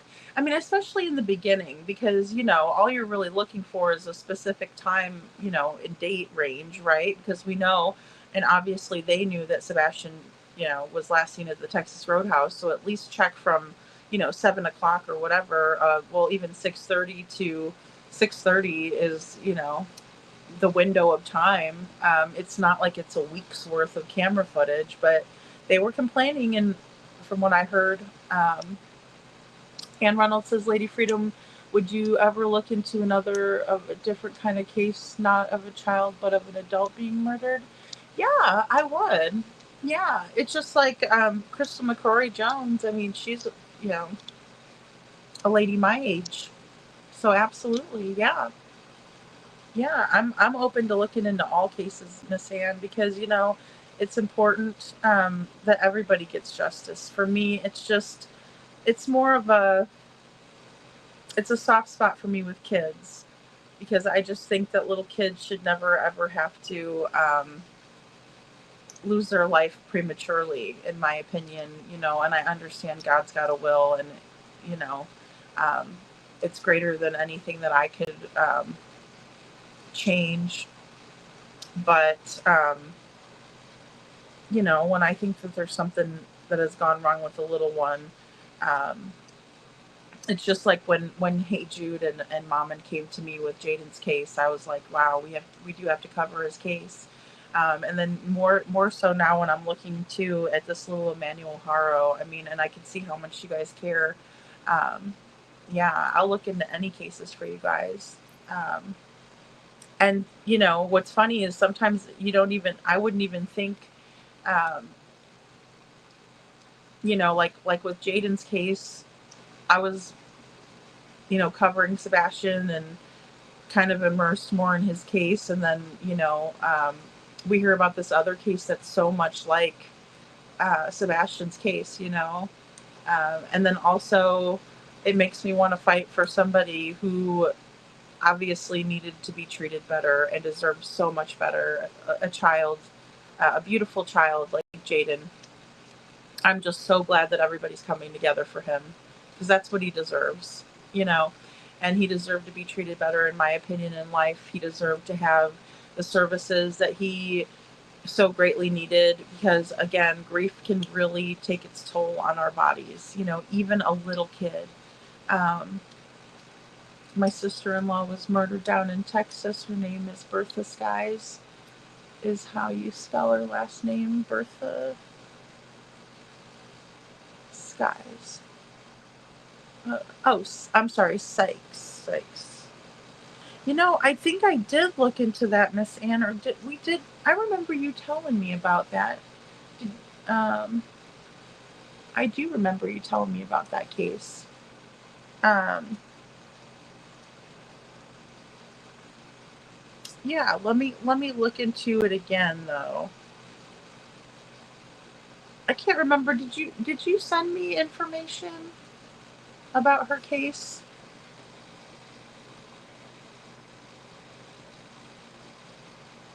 Because I think I remember you sending me, and I know I had to erase a lot of stuff too out of my phone. Oh my gosh, it's been so bad.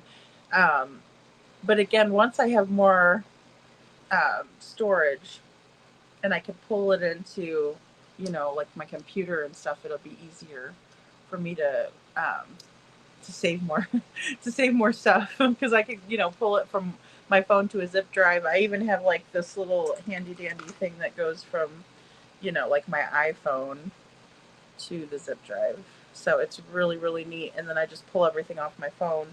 Um, but I need someplace to put it. So, and I don't like using our old laptop because it doesn't convert over the way it should because it's old and it doesn't have the updated Windows. So, but yeah, I will look into that, Miss Ann. But I better get off here, guys, so I can get our next live going. And like I said, I'm going to try to do a morning live. It'll probably be around 6:30 or 7 a.m. I'm going to try to do, and that might be like we'll have like a night show and a morning show instead of an afternoon one, and I can kind of sleep in between and that sort of thing. I think that might work a little bit better, so we'll see. But it's better than, not doing a show at all, which I was supposed to do a Monday and Tuesday one. So,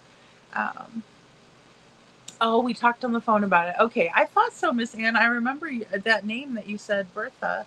And I was like, okay. Yes, absolutely, Jules. Thank you so much for being here. And thank you for all that you're doing, too. And I'm going to definitely also look into Jesse's case as well. Because we can definitely plan for something. And that's another thing too. I want to make sure that we have more options for people who would like to come up and speak as well. And so, I'm really excited about that too, because it'll really open up our audience, and we'll be able to have more people interacting in chat and things like that. So I'm working on it. Yes, town chat. We talked a little bit about the fire. Yeah. Yeah. Apparently vacant house next door to Emmanuel Harrow's, and possibly some homeless people that were maybe paid, in my opinion. I'm thinking that could really be it.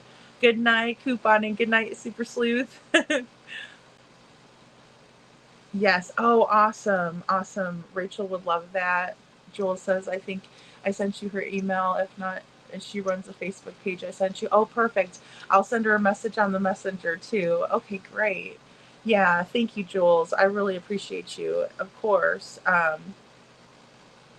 Oh, good. Bubby just finished her hair. I just finished my hair and it's super long. So good night to everyone. Oh, good night. Thank you so much, Bubby. I really appreciate you. Um, Let me see. Do I have...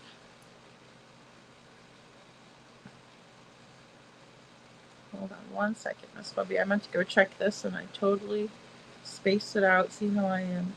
Okay, let's see. It always... This darn thing kicks me off all the time. Hold on a second. Let me take a look and see. This darn thing. It's like it forgets my other iPhone. And I'm like, how do you forget the other iPhone when you're supposed to be right there? Okay.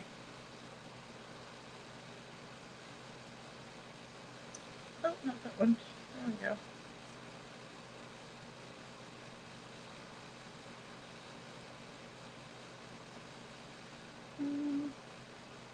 Oh, okay.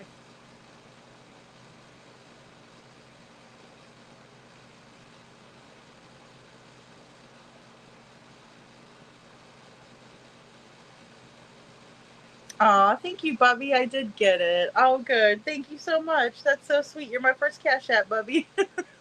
Aw, hair dye. Aw, thank you. I sent you a heart. Aw, that is so sweet. Thank you so much.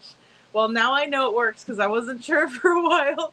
But I always forget to run the scroll up there, guys. I do. Aw, thanks, Bubby.